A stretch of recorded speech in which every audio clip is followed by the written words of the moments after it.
Bonsoir, merci d'être là aux rencontres transdisciplinaires du Centre d'études du vivant dans la série Les battements du temps en cette journée de transport difficile. Le temps, l'évolution et le temps. Quelques mots sur Darwin. Darwin a été très préoccupé par le temps, ou plutôt par le manque de temps, non pas dans sa vie courante, mais dans le cadre de l'évolution de sa théorie d'évolution du vivant. Et 3 ans, vous savez que Darwin, pour des raisons multiples, considérait que l'évolution n'avait pu être que lente, graduelle, par des degrés infinitésimaux, disait-il, et qu'il avait fallu le long écoulement des âges pour que la diversité du vivant émerge. Et il disait « Natura non facit saltum », la nature ne fait pas de saut. Et peu de temps, 3 ans après la publication de l'origine des espèces, d'un seul coup, le temps commence à lui manquer en raison d'une annonce, d'un travail scientifique, dans un domaine où il n'a aucune compétence, qui est la physique. Et le plus grand physicien de l'époque, qui deviendra Lord Kelvin, a décidé de calculer l'âge de la Terre. Et en 1862, donc 3 ans après la publication des espèces, est arrivé à la conclusion que la Terre à 100 millions d'années ne peut pas avoir plus de 400 millions d'années. Et puis il continue ses calculs. Et il arrivera à un maximum de 100 millions d'années et un maximum de 50 millions d'années. Et pour Darwin, ce temps, cet âge de la Terre est totalement incompatible avec l'évolution de la diversité du vivant. Et donc, ça va l'angoisser pendant toute la seconde moitié de sa vie. Et il parlera de Kelvin en disant que c'est un odieux spectre qui a surgi, qui menace sa théorie. Et puis, à peu près à la même époque, dans les années 1860, il y a un autre problème dans lequel il est compétent, qui est un problème de géologie, un problème de fossiles. On découvre que les plantes à fleurs, qui sont devenues l'essentiel des plantes qui nous entourent, les angiospermes, leurs premiers fossiles ont émergé dans une couche géologique qu'on appelait à l'époque la craie supérieure, qu'on appelle aujourd'hui le Crétacé supérieur, entre 100 millions et 66 millions d'années. Et 66 millions d'années, c'est la disparition des dinosaures. Et donc, les fossiles sont là. Et là encore, pour Darwin, c'est trop peu de temps pour avoir conduit à cette propagation et cette diversification extraordinaire des plantes à fleurs. Et il va parler au début d'un mystère. Et puis il va écrire à l'un de ses amis, un de ses plus anciens amis, qui est le botaniste Joseph Fouquer, en parlant d'un abominable mystère. Et ce mystère est abominable, parce qu'encore une fois, le temps suffisant qui pour lui est indispensable pour expliquer l'évolution des plantes à fleurs, lui manque. Après sa mort, on va s'apercevoir que l'âge de la Terre est beaucoup plus important que 50 millions, 100 millions ou 400 millions d'années. Et après sa mort, beaucoup plus tard, 2 explications possibles qu'il avait données pour l'évolution et la propagation et la diversification des plantes à fleurs, 2 hypothèses, s'avéreront exactes. Mais ce qui est intéressant, c'est que Darwin s'est emprisonné non pas dans l'idée qu'il fallait des temps longs pour l'évolution du vivant, mais que ces temps ne pouvaient obligatoirement être que longs, et qu'il ne pouvait pas y avoir de surgissement spontané, ce qu'on appelle des sauts, pour des raisons qui étaient à la fois des raisons d'explication. C'est beaucoup plus facile de décrire tous les changements petit à petit qui vont se produire et qui expliquent l'évolution de la nouveauté que de dire elle est apparue d'un seul coup, comment, pourquoi, et pour une raison métaphysique et théologique, qui est qu'il avait une hantise de tout ce qui ressemblait à une catastrophe, parce que les explications de l'évolution du vivant que donnaient les créationnistes étaient fondées sur l'idée de catastrophe. Et donc tout ce qui était rapide ou brutal, pour lui, renvoyait à l'idée de créationnisme, et donc était contraire à l'idée de l'évolution du vivant. Et donc il s'est emprisonné dans cette idée, non pas que les temps devaient être longs, mais qu'il était impossible qu'il y ait eu des temps courts, des évolutions qui se produisent sur des temps courts. Et un de ses plus grands amis, Huxley, qui était son défenseur, qu'on appelait le bulldog de Darwin, dès la parution de l'origine des espèces, disait « Je ne vois pas pourquoi Darwin s'est enfermé dans cette idée qu'il ne peut pas y avoir de saut. Après tout, les choses peuvent se passer plus vite ou plus lentement. C'est une question d'horloge. Et les horloges peuvent fonctionner de manière différente. » Et donc, ce qui l'a angoissé pendant toute la deuxième moitié de sa vie, il avait raison sur l'âge de la Terre et sur l'évolution. Mais cette idée, cette contrainte qu'il a imposée à la théorie de l'évolution du vivant n'était pas fondée sur une vision scientifique, mais était fondée sur, d'une part, une approche métaphysique, et puis sur une capacité d'explication. Nous avons le très grand plaisir ce soir d'accueillir Éric Batteste, qui est un évolutionniste, directeur de recherche au CNRS, qui travaille à l'université Pierre et Marie Curie, qui écrit des livres, des très beaux livres, dont le dernier, Tous entrelacés, des gènes aux superorganismes, les réseaux de l'évolution. Et donc, c'est un plaisir de l'écouter, de l'entendre ce soir. Merci beaucoup. Bonsoir. J'espère que cet exposé ne sera pas une catastrophe ni abominable. Donc nous allons voir. Je ne suis pas toujours dans les clous de Darwin, mais Jean-Claude a donné une partie de mon exposé. Nous pouvons gagner du temps. Je suis un évolutionniste. Ça veut dire que j'essaye de décrire l'origine de la diversité sur Terre. J'essaye en fait d'identifier les processus qui ont conduit à l'apparition de bactéries, de virus, de différents animaux, de plantes. Ça, c'est ce à quoi je consacre mes recherches. Et, à cet égard, le temps est un de mes alliés. De prime abord, c'est lui qui a permis à toute cette diversité d'apparaître. Donc, en tant qu'évolutionniste, je suis reconnaissant au temps d'avoir fait son œuvre. Mais le temps est aussi une source de problèmes pour les études de l'évolution.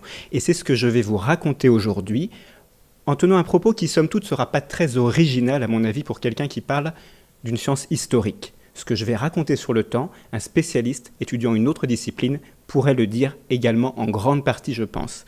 Donc je vais insister sur un seul message. Et le message que je voudrais faire passer, c'est le suivant. Il est impossible de retracer l'histoire de la vie d'une seule manière. Moi, évolutionniste, je ne peux pas utiliser une seule recette pour raconter l'histoire de la biodiversité. Parce qu'au fur et à mesure que le temps passe, il y a des difficultés qui se posent, des nouveaux processus qui apparaissent, des nouvelles formes de vie, des nouvelles interactions, et tout cela, ça engendre des difficultés à la fois conceptuelles et pratiques que je vais vous présenter. Alors en fait, on va à peu près suivre le plan suivant. Il y aura différents types de difficultés. Tout d'abord, quand les formes de vie diffèrent les unes des autres par degrés, c'est-à-dire que les descendants ressemblent progressivement de moins en moins à leurs ancêtres. Et nous, comme on arrive en bout de processus, il faut qu'on remonte tous ces fils-là et que de ressemblance en ressemblance, on arrive à retracer l'histoire de ces formes de vie. Ça n'est pas toujours facile. Le deuxième type de défi, c'est quand les formes de vie ont plusieurs origines et qu'elles ne proviennent pas d'un seul ancêtre. Le troisième type de difficulté, c'est quand les indices à disposition des évolutionnistes disparaissent au cours du temps, parce qu'il nous manque alors le matériel pour travailler. Et la quatrième difficulté, c'est probablement la plus profonde, c'est qu'il y a des formes de vie radicalement nouvelles qui émergent au cours du temps. Et pour les penser, on est souvent mal équipé parce que le monde que l'on connaît, c'est le monde actuel. Or, il faut penser des mondes d'autrefois, des mondes différents du passé. Le premier défi est celui qui est le plus frontalement abordé par les évolutionnistes. Il repose sur un phénomène qui est bien connu, une divergence graduelle depuis une population ancestrale qui va, suite à des mutations, se traduire par la diversité des descendants. Donc ici, nous avons un papillon, par exemple, ancestral, qui va laisser des descendants, et puis si certains de ces descendants sont avantagés par le fait d'être plutôt clairs ou plutôt colorés, au fur et à mesure que le temps passe, les lignées issues de cet ancêtre, de cette population ancestrale, vont diverger, et on se retrouvera, au bout d'un certain temps, avec des populations plutôt roses et des populations plutôt claires. Ça, c'est la divergence graduelle depuis un ancêtre commun. c'est effectivement le processus que Darwin avait à l'esprit quand il décrivait l'évolution des espèces. Et voici la seule figure de son ouvrage L'origine des espèces, donc une figure très importante pour lui. Elle est orientée dans le temps, du passé vers le présent. Elle représente les formes de vie du passé et les formes de vie du présent, ici représentées par des ronds verts, par exemple les espèces actuelles. Et ce croquis nous indique qu'entre les espèces actuelles, il y a des relations qui sont des relations de parenté parce qu'un certain nombre de ces espèces proviennent, par divergence, d'un même ancêtre commun. Cet arbre-là, il est extrêmement précieux, on l'appelle l'arbre des espèces ou l'arbre du vivant désormais, parce qu'il permet de remonter dans le temps. Quand on observe par exemple que les espèces actuelles ont un certain nombre de propriétés, on peut imaginer que l'ancêtre qui avait donné naissance à ces espèces, si ces propriétés sont exclusives de ces espèces, que cet ancêtre possédait peut-être cette propriété. Donc c'est une machine à remonter dans le temps quand l'évolution se déroule par divergence depuis un ancêtre commun. Et c'est pour cela qu'il y a des évolutionnistes qui consacrent beaucoup de leur temps à essayer de reconstruire cet arbre qui montre ces divergences. Et pour le faire, il y a une recette qui consiste à identifier des caractéristiques qui sont partagées entre les êtres vivants et qui ont été probablement héritées depuis un de leurs ancêtres. Par exemple, l'ancêtre des crocodiles et des oiseaux a inventé l'œuf à coquille, et c'est cela qui permet d'imaginer que crocodiles et oiseaux sont apparentés. Donc, la recette. D'abord, supposer qu'il y a un arbre. Ensuite, disposer de propriétés à comparer entre les organismes pour pouvoir les classer le long de cet arbre, et ensuite, remonter le temps, identifier dans quel ordre les différentes lignées sont apparues et quelles étaient éventuellement les propriétés de leurs ancêtres. Cela nécessite de disposer de traits à comparer, de traits comparables. Mais à l'échelle du vivant, c'est difficile. Par exemple, si vous regardez la morphologie, les formes d'une cellule bactérienne comme Escherichia coli et d'un éléphant, il n'y a pas beaucoup de traits à comparer. Pas suffisamment de traits à comparer pour pouvoir reconstruire un arbre précis des relations de parenté entre ces êtres vivants. Alors on peut baisser le niveau des comparaisons, aller à un niveau plus fin. On peut regarder, non pas une cellule contre un éléphant, mais une cellule bactérienne contre une cellule d'éléphant. Et regarder si, à l'intérieur de ces cellules, il y a des caractéristiques comparables qui permettent de proposer des hypothèses sur les relations de parenté entre les bactéries et les éléphants. Mais entre une cellule comme celle-ci et une cellule comme celle-là, il n'y a pas beaucoup de caractères structuraux à comparer. En fait, il n'y en a pas suffisamment. Et même quand on regarde à l'intérieur des cellules des éléphants, des plantes, des champignons, qui sont plus proches apparentés, on les appelle les eucaryotes parce que leurs cellules possèdent un noyau, on arrive en comparant les propriétés à l'intérieur de ces cellules à identifier des groupes, mais pas à rattacher ces groupes à un arbre commun. Pas assez d'informations au niveau morphologique à l'échelle du vivant, pas assez d'informations au niveau cellulaire à l'échelle du vivant pour reconstruire l'arbre des espèces, pour remonter dans le temps. Heureusement, il y a une découverte qui a facilité le travail des évolutionnistes. C'est la découverte de l'ADN. L'ADN, c'est un matériel qui est partagé, à la fois présent dans les cellules de bactéries, à la fois présent dans les cellules des animaux, des champignons et des plantes. Et cet ADN-là, en plus d'être partagé, en plus d'être comparable, il est relativement persistant. Donc on va pouvoir comparer sur une grande échelle de temps et peut-être, pour ce qui concerne la divergence, modéliser l'ordre d'apparition des différentes lignées. Alors pourquoi ça marche? D'une certaine manière, c'est parce que l'ADN, c'est un texte composé de 4 lettres, A, T, C, G, et ce texte-là, inévitablement, il change au cours du temps, ce qui donne des informations. Il change parce que le texte d'un ancêtre est copié lors de la reproduction quand il y a un nouveau descendant qui apparaît. Mais ce texte n'est pas toujours copié à l'identique. Il peut y avoir des erreurs de copie, comme ici vous voyez un A qui apparaît dans le texte du descendant. Ça a plusieurs conséquences. La première conséquence, c'est que le descendant n'a pas exactement le même texte moléculaire que son ancêtre. La deuxième conséquence, c'est que ce descendant, quand à son tour son information génétique sera recopiée, il va transmettre cette erreur de copie à ses propres descendants.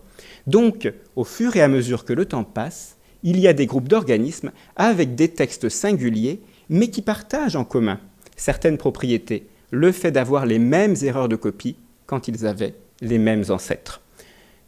C'est quelque chose d'important parce que nous, encore une fois, nous travaillons ici et maintenant avec des textes contemporains et ce dont on dispose, nous les évolutionnistes, c'est des textes moléculaires avec des points communs et des différences entre ces textes. Et nous essayons d'identifier les erreurs de copie communes pour faire des groupements d'organismes qui ont acquis ces erreurs de copie depuis un ancêtre commun.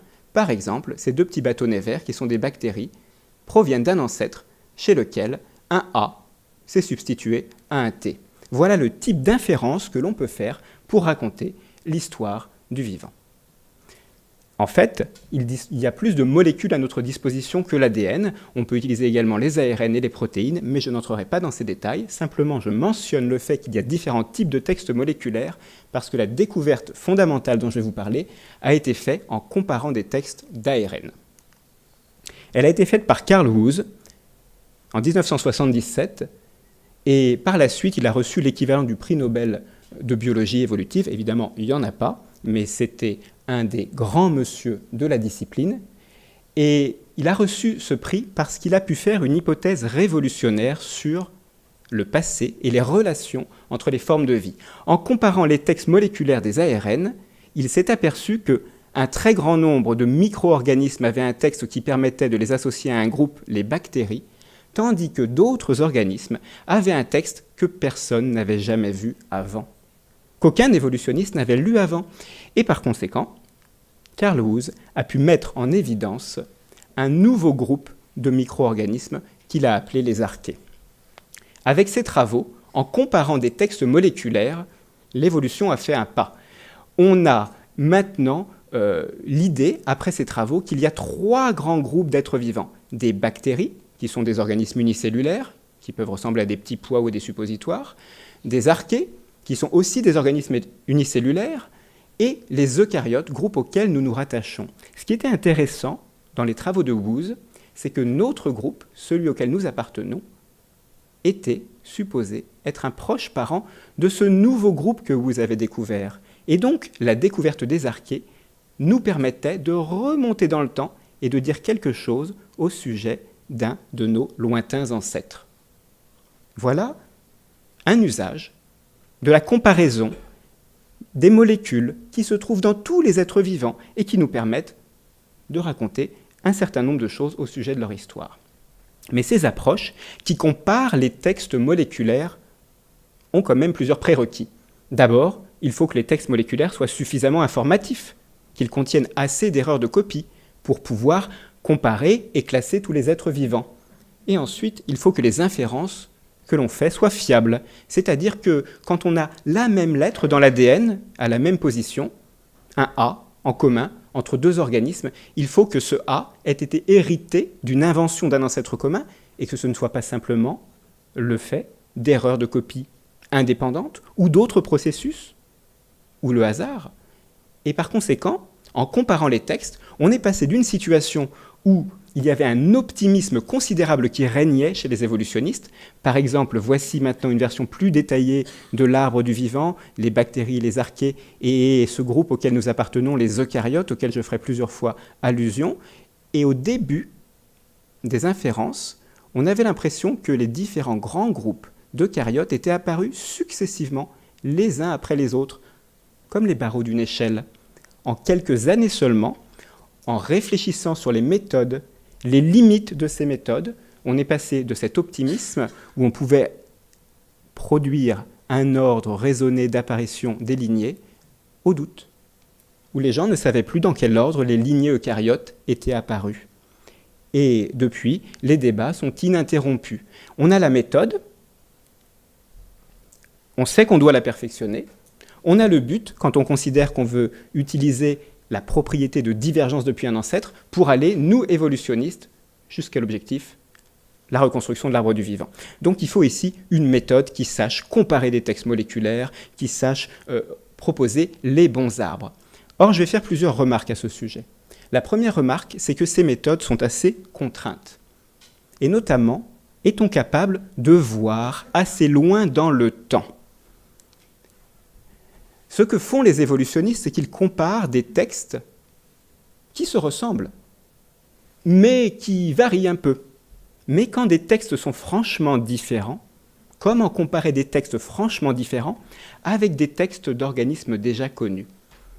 Le défi qui est posé ici, c'est que si les éléments qu'on essaye de classer de l'arbre du vivant ne représentent qu'une partie de l'arbre, parce qu'on ne connaît pas encore tous les microbes, par exemple, il y a beaucoup de microbes sur Terre qu'on ne connaît pas, alors il est tout à fait possible que le texte de tous ses parents, ayant divergé depuis un certain temps, 3,5 milliards d'années, qui est un temps long, mais qui est aussi un temps qui n'est peut-être pas le plus long possible, il est possible que ces textes-là se ressemblent en partie, mais que s'il existe des formes de vie des lignées encore plus divergentes, qui ont eu le temps de changer, qui ont eu le temps d'accumuler plus d'erreurs de copie, alors les textes très différents de ces organismes très anciens pourraient ne pas être reconnus par les évolutionnistes et pourraient ne pas être comparés de façon efficace avec des textes mieux conservés.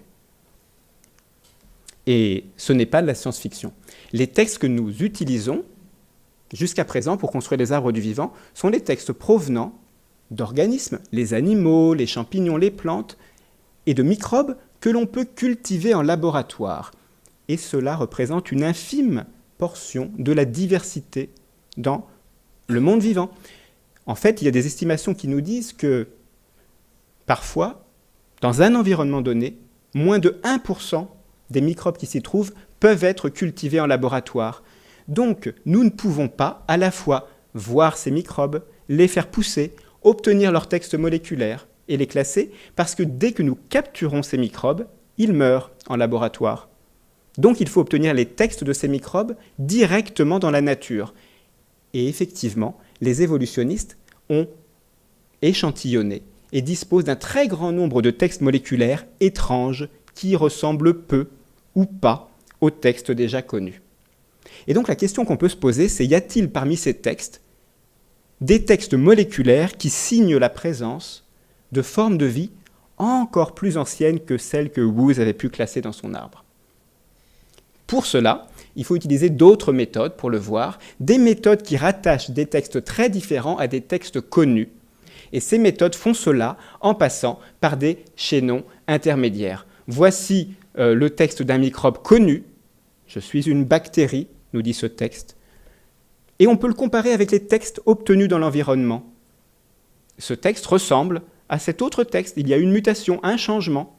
Mais nous pouvons encore voir qu'il y a suffisamment de ressemblance entre ce texte et ce texte pour avoir envie de les étudier ensemble et de penser que peut-être le porteur de ce texte et le porteur de ce texte sont apparentés.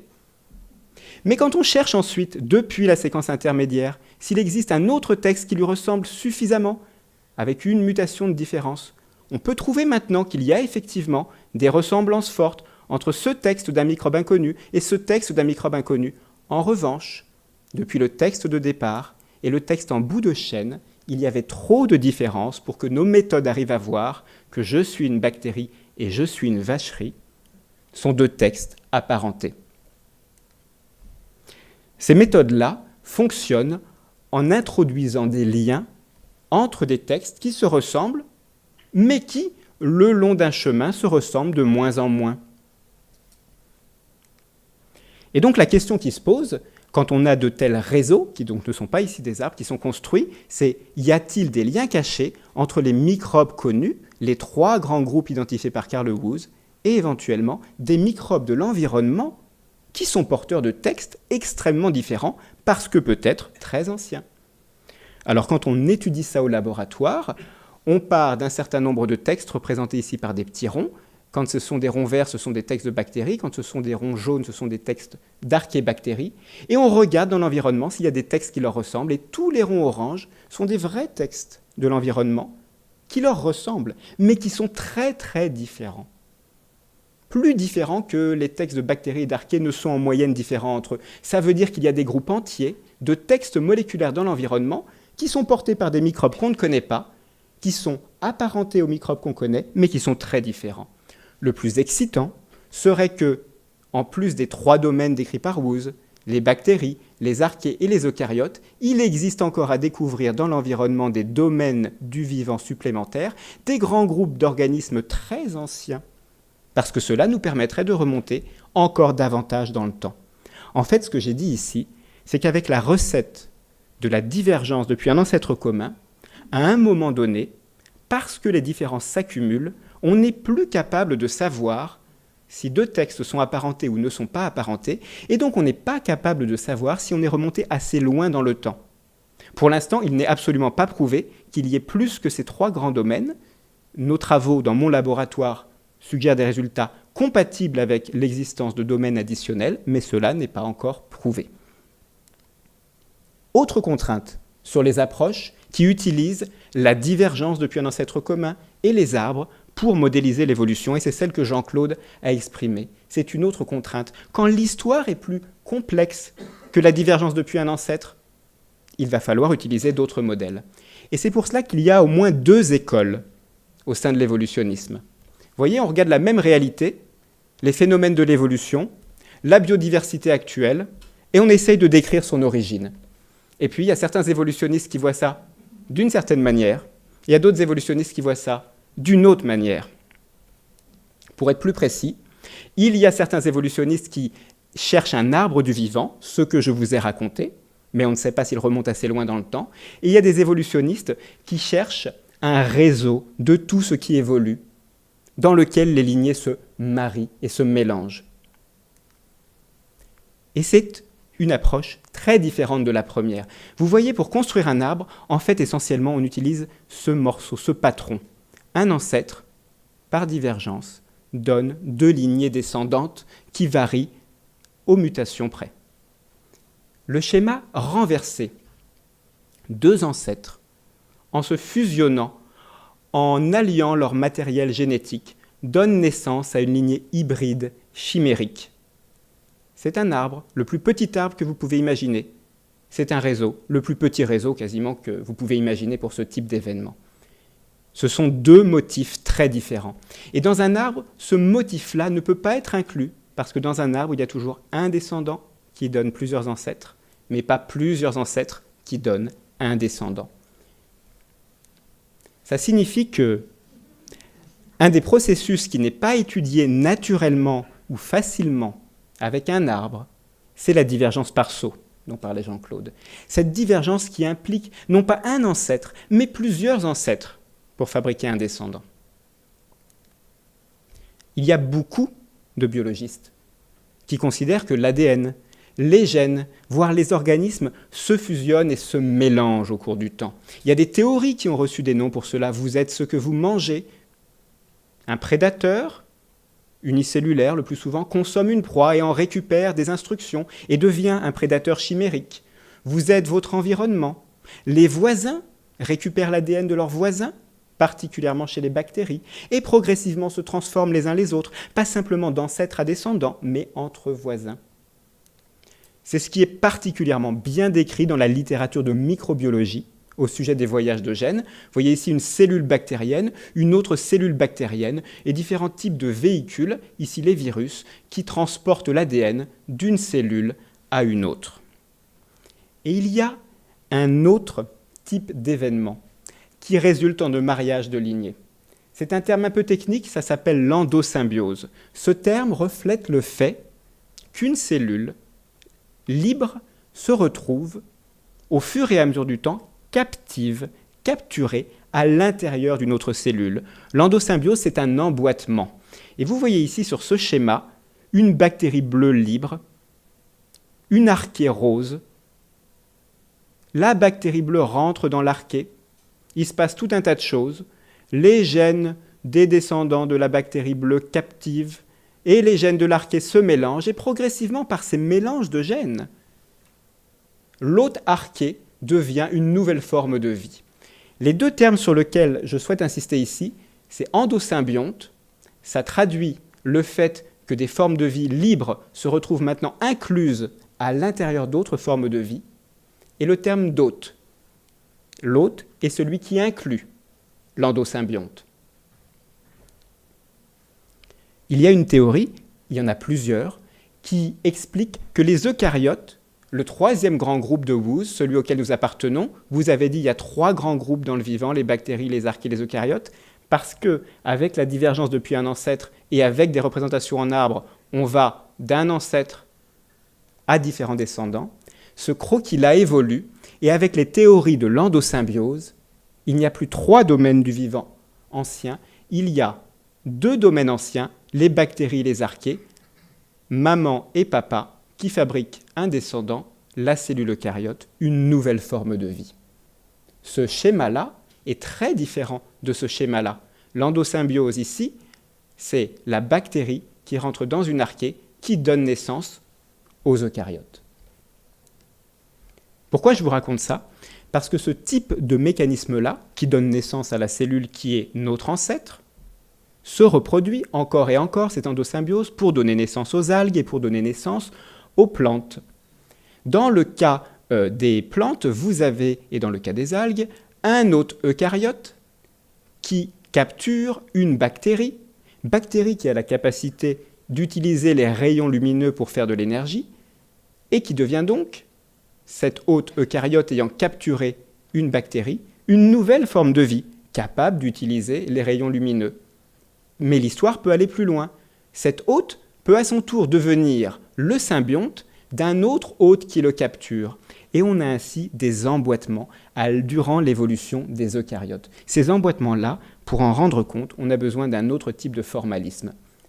Mais cette évolution-là, saltatoire, on récupère une solution inventée, par exemple par une bactérie libre, comment utiliser les rayonnements lumineux, on n'a qu'à manger la bactérie et la récupérer et l'intégrer à l'intérieur de son corps.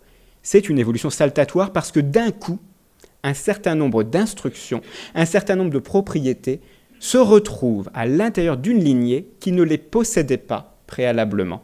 Or, Darwin, il était partisan du principe de continuité. La nature ne fait pas de saut. Et là, pour décrire l'évolution de la première cellule eucaryote dont nous dérivons tous, pour décrire l'évolution des plantes et l'évolution des algues, on est obligé de penser à un autre type de processus, un processus de mariage des lignées, pas simplement un processus de divergence des lignées. Et ça a des conséquences extrêmement contre-intuitives pour les évolutionnistes. Voyez, dans le modèle classique darwinien, chaque branche de l'arbre du vivant a un destin individuel, autonome, et le succès de cette branche et le succès des ancêtres de cette branche se mesure à la capacité qu'ils ont de laisser des descendants qui leur ressemblent. Dans le cas du mariage des lignées, les branches fusionnent et donc le descendant ne ressemble pas à ses ancêtres. La bactérie bleue attrapée par l'archée rose laisse un descendant qui n'est ni une bactérie ni une archée. S'il y a des théories classiques en évolution pour modéliser comment des descendants ressemblent à leurs ancêtres et comment cela peut amener au fur et à mesure, sous l'action de la sélection naturelle, à favoriser les formes les plus adaptées, il n'y a pas de théorie en évolution qui explique comment modéliser la production de descendants qui ne nous ressemblent pas et comment quantifier le succès. C'est tellement contre-intuitif que le philosophe Peter Godfrey Smith a utilisé le nom de dédarwinification pour décrire un des phénomènes qui se passe à l'issue d'un mariage de lignée. Reprenons notre petite bactérie libre ici. Quand elle est libre, dans la nature, elle a au moins pour fonctionner 3000 gènes différents qui constituent ses instructions génétiques. Une fois qu'elle devient captive dans un eucaryote, cette bactérie captive perd presque tous ses gènes. Il reste par exemple, dans les descendants de ces bactéries captives, chez l'humain, seulement 37 gènes, au lieu de 3000. Beaucoup ont été perdus. Il y a d'autres espèces qui n'ont gardé que les membranes de la bactérie captive. Il n'y a même plus de gènes de l'endosymbionte, même plus de gènes de la bactérie captive. Ils ont été perdus. Il y a une espèce, et c'est la seule décrite, qui a même perdu les membranes en plus des gènes de la bactérie captive, comme si la bactérie captive n'avait jamais été là. C'est extrêmement intéressant. Et pourquoi c'est contre-intuitif ? Parce qu'en réalité, plutôt que d'avoir un destin individuel autonome à succès, cette mitochondrie, comme on l'appelle désormais, ou cette bactérie, semble avoir abdiqué son destin. Elle a disparu, elle est devenue une ombre, un fantôme, et elle a disparu. Et les évolutionnistes, nous avons à traiter de l'évolution en considérant que ce type de phénomène de disparition se déroule.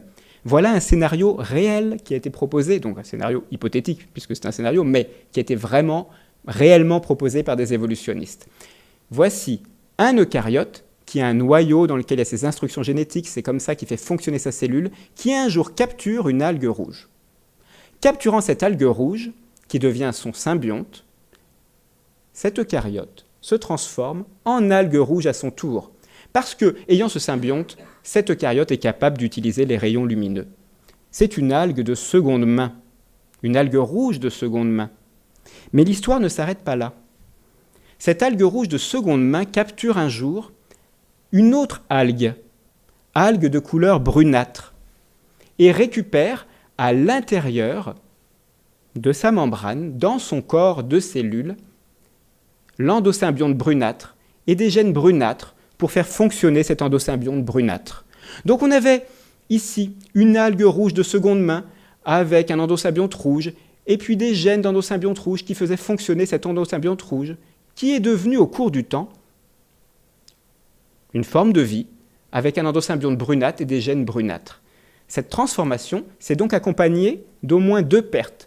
Les pertes de l'endosymbionte rouge et des gènes qui faisaient fonctionner cet endosymbionte rouge. Or, les évolutionnistes, nous arrivons ici et nous regardons cet organisme et nous disons « Oh, la jolie algue brunâtre !» Mais il faut que nous imaginions que cette algue brunâtre, auparavant était une algue rouge de seconde main et auparavant provenait d'un ancêtre qui n'était même pas une algue, qui n'avait même pas d'endosymbionte. C'est contre-intuitif. Pourquoi c'est contre-intuitif ? Parce que nous sommes formés à penser de façon parcimonieuse, d'une façon un peu naïve par ailleurs. Le rasoir d'Occam nous a enseigné qu'il ne faut pas multiplier dans nos scénarios évolutifs les êtres sans nécessité. Un ancêtre des descendants, pas plusieurs ancêtres, un seul suffira par défaut. Or, quand on regarde les traits de la cellule eucaryote, comme les traits de mon algue brunâtre, on peut s'apercevoir que ces traits sont codés par des gènes qui proviennent de très nombreuses sources. Des gènes qui peuvent provenir de l'ancêtre de la mitochondrie, la première bactérie bleue qui est devenue captive, des gènes qui peuvent provenir des endosymbiontes capables de fixer l'énergie lumineuse, des gènes qui peuvent provenir de proies qui ont été consommées, des gènes qui peuvent être apportés par des virus. Et tous ces gènes-là, ensemble, fabriquent les traits, construisent ensemble les traits de la cellule eucaryote. Et donc, quand on cherche à expliquer l'origine de cette cellule, si on le fait d'une façon naïve, on dit il va y avoir un ancêtre. Si on le fait d'une façon plus subtile, on dit trait par trait. Quels ont été les contributeurs derrière chacun des traits de ces cellules et combien y en avait-il ? Ici, l'existence de 2 écoles de pensée en évolution est extrêmement fructueuse. Voici le mur des phénomènes évolutifs, représenté ici en grisé pour partie, parce qu'ils sont dans l'ombre, ces phénomènes évolutifs, on les connaît mal. Voici les yeux d'un évolutionniste. Il s'agit d'un évolutionniste pluraliste. Il est capable de regarder les phénomènes évolutifs avec un arbre et dire « Ah ah, un certain nombre de ces phénomènes s'expliquent par divergence depuis un ancêtre commun ». Il est capable de regarder ces phénomènes avec les yeux de quelqu'un qui voit des sauts et dire « Un certain nombre d'autres phénomènes s'expliquent par le mariage de lignées ». Et ce faisant, un certain nombre de phénomènes évolutifs qui étaient dans l'ombre sortent de l'ombre. Et dans les rivalités entre ces 2 écoles de pensée, et dans les courtes échelles entre ces 2 écoles de pensée, il se passe quelque chose d'extrêmement intéressant pour les pratiques des évolutionnistes. C'est que nous développons des approches de plus en plus inclusives, capables de voir pas seulement un processus, la divergence depuis un ancêtre commun, ou un autre processus, le mariage de lignées, mais encore davantage de processus. Et ce que je voudrais vous dire maintenant, c'est que ces méthodes de plus en plus inclusives ont mis en scène un 3e processus évolutif majeur. En plus de la divergence depuis un ancêtre commun, en plus des sauts qui marient les lignées, nous avons mis en évidence, les évolutionnistes, collectivement, un phénomène de rotation. Il y a des éléments, par exemple des instructions génétiques, qui rentrent et qui sortent, qui rentrent et qui sortent, qui rentrent et qui sortent des lignées. Ce phénomène-là se traduit, comme un turnover dans les entreprises, par un remplacement significatif des gènes à l'intérieur des lignées. Et le défi est qu'à force d'entrer et sortir, nous ne perdons pas les indices entre les relations de parenté et les indices sur le passé de ces formes de vie. Et ça me fait penser à ce qui se passe dans le développement psychique de ma fille, à qui j'ai chanté beaucoup de comptines et raconté beaucoup d'histoires dont elle ne se souvient absolument pas au bout de quelques mois ou d'une année. Et ça m'intéresse beaucoup parce que je sais que c'est ma fille, je l'ai gardée à la maison, c'est la même. Pourtant, à l'intérieur, les idées de ma fille ont significativement changé. Des vieilles comptines, des nouvelles comptines. Changé à tel point que parfois je me dis, mais elle a fait table rase de tout ce que je lui avais enseigné, c'est pas possible. Or, en évolution, on va voir que cette rotation-là, que ce phénomène de rotation des composants des organismes est aussi un problème, un défi, mais peut s'identifier. Comment identifier la rotation ? C'est une de mes diapositives la plus difficile. Je vais la faire pas à pas avec vous. Voyez ici ces trois groupes, ou si vous adhérez à la théorie endosymbiotique, ces deux grands groupes, les bactéries et les archées. On peut identifier la rotation des gènes à l'intérieur de ces lignées en étudiant comment les gènes se distribuent dans ces lignées. Les gènes anciens, qui n'ont pas été perdus, qui n'ont jamais été remplacés, se trouvent à la fois chez les bactéries et chez les archées, parce qu'ils ont été acquis depuis l'ancêtre des bactéries et des archées. Donc quand on regarde les gènes qui sont dans les bactéries, dans les eucaryotes, dans les archées, les gènes qui sont partagés entre des bactéries et des archées sont probablement des gènes anciens. Il y a une exception, c'est quand ces gènes ont voyagé de bactéries vers archées ou d'archées vers bactéries. Mais en première approximation, nous pouvons regarder les contenus en gènes des organismes et quantifier combien y a-t-il de gènes dont on peut dire, eux, depuis le début de l'évolution, ils sont restés dans les organismes plutôt qu'ils n'ont été affectés par un turnover. Ce schéma ici présente deux cercles qui s'entrecroisent. Ce cercle représente le contenu de tous les gènes qui sont connus chez les archées. Ce cercle représente le contenu de tous les gènes qui sont décrits chez les bactéries. Ce travail a été fait par Andrew Watson dans mon laboratoire. C'est un travail qui n'est pas encore publié. Et il montre à l'intersection de ces deux cercles la quantité extrêmement faible de gènes qui sont présents à la fois chez les bactéries et chez les archées. Il y a moins de 3% des gènes présents dans les organismes contemporains qui remontent jusqu'à un dernier ancêtre commun. Ça veut dire quoi ? Ça veut dire que les organismes actuels utilisent largement des gènes très différents des gènes du passé. Donc ils ont inventé des nouveaux gènes, ou ils ont remplacé les anciens gènes. Et quand on va dans le détail des analyses, on s'aperçoit qu'ils ont fait ces deux choses-là. Ici, ça c'est la diapositive la plus compliquée. Sur chaque ligne, vous avez le contenu en gènes d'une lignée d'organismes. Quand le gène est présent, il y a une barre rose. Quand le gène est absent, il y a une barre noire. Quand on regarde ce type de croquis, on s'aperçoit qu'il y a énormément de gènes qui ne sont présents que dans une lignée. Présent que dans cette lignée, présent que dans cette lignée. Ça signifie que les lignées d'êtres vivants possèdent des gènes qui leur appartiennent en propre. Pas des gènes partagés avec les autres êtres vivants, des gènes qu'ils ont inventés dans leur lignée, qu'ils ne partagent pas avec les autres.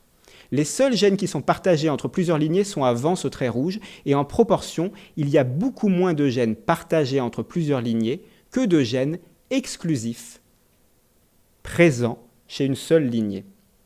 Mais l'histoire ne s'arrête pas là. Ces gènes-là, exclusifs, puisque ce ne sont plus les gènes des ancêtres, ont bien dû réinventer un certain nombre des traits de ces organismes, et nous avons l'intuition que la manière dont ces gènes sont associés exclusivement avec ces lignées, c'est par le voyage de gènes entre des membres de la lignée grâce à des virus. Donc on a à la fois une situation qui n'est pas l'arbre du vivant, parce que nous avons des groupes, mais ces groupes ne sont pas apparentés d'une façon évidente les uns aux autres par des partages de textes acquis d'un ancêtre. Ces groupes se traduisent par un certain isolement sur le plan des gènes. Chaque lignée a ses gènes et cet isolement est probablement créé par les voyages de gènes au sein de la lignée. Cela nous amène à penser à l'évolution avec une image très différente de celle d'un arbre et assez différente de celle d'un réseau conventionnel. Vous voyez une corde, par exemple, est faite de nombreux fils tressés. Aucun fil ne traverse toute la corde. depuis le début de la corde jusqu'à la fin de la corde. Pourtant, la corde est solide. Il y a une réelle continuité. Nous pensons qu'avec la rotation, il se passe la même chose. Au début de l'évolution, on a un certain nombre de traits, de gènes dans les lignées, qui sont effectivement les ancêtres des lignées qui leur succèdent, mais parce que dans les lignées qui leur succèdent, ces gènes anciens ont été remplacés par d'autres, les fils, les gènes des lignées anciennes s'arrêtent et sont remplacés par d'autres fils, qui à leur tour s'arrêtent et sont remplacés par d'autres fils. Et au fur et à mesure du temps, il y a une continuité dans l'évolution, dans cet ascendant, mais c'est une continuité qui ne s'accompagne pas de ressemblance entre les ancêtres et les descendants. Les descendants peuvent être constitués de fils qui n'étaient absolument pas présents chez les ancêtres. Pourtant, il y a vraiment une continuité. Il y a, dans ce type d'évolution par rotation, perte des traits ancestraux remplacés par des traits nouveaux, une perte des ressemblances entre les ancêtres et les descendants. Au fur et à mesure que les traits ancestraux sont perdus, et si tous les traits ancestraux sont perdus, alors, même s'il y a une continuité entre les ancêtres et les descendants, il n'y a pas une ressemblance qui reste pour les évolutionnistes à trouver entre les ancêtres et les descendants. Mais la ressemblance, c'est le matériel de base de l'évolutionniste, puisque nous comparons les ressemblances. Voyez ici l'évolution d'un vrai texte. C'est un texte dans Wikipédia. Voyez, la couleur ici représente les morceaux du texte qui étaient présents dans le texte original. Et au cours du temps, quand des morceaux de ces textes ont été remplacés par d'autres, la couleur change. Ici, le texte original bleu a été remplacé par le texte rouge. Et ça continue. Et nous arrivons ici, le texte aujourd'hui, pour cet article de Wikipédia, quand vous regardez les couleurs, vous voyez qu'il est composé par des morceaux de texte qui ont à peu près rien à voir avec le texte original. C'est la même chose qui se passe avec la rotation et le remplacement des gènes ancestraux par des gènes nouveaux à l'intérieur des organismes au cours du temps. Le contenu en gènes aujourd'hui des organismes a très peu de choses à voir avec le contenu en gènes des organismes du lointain passé. Donc qu'est-ce que j'ai dit là ? J'ai dit plusieurs choses, mais j'ai mis en avant un phénomène, celui de disparition. J'ai décrit comment des endosymbiontes, comme l'endosymbionte rouge, pouvaient disparaître, comment des gènes pouvaient disparaître.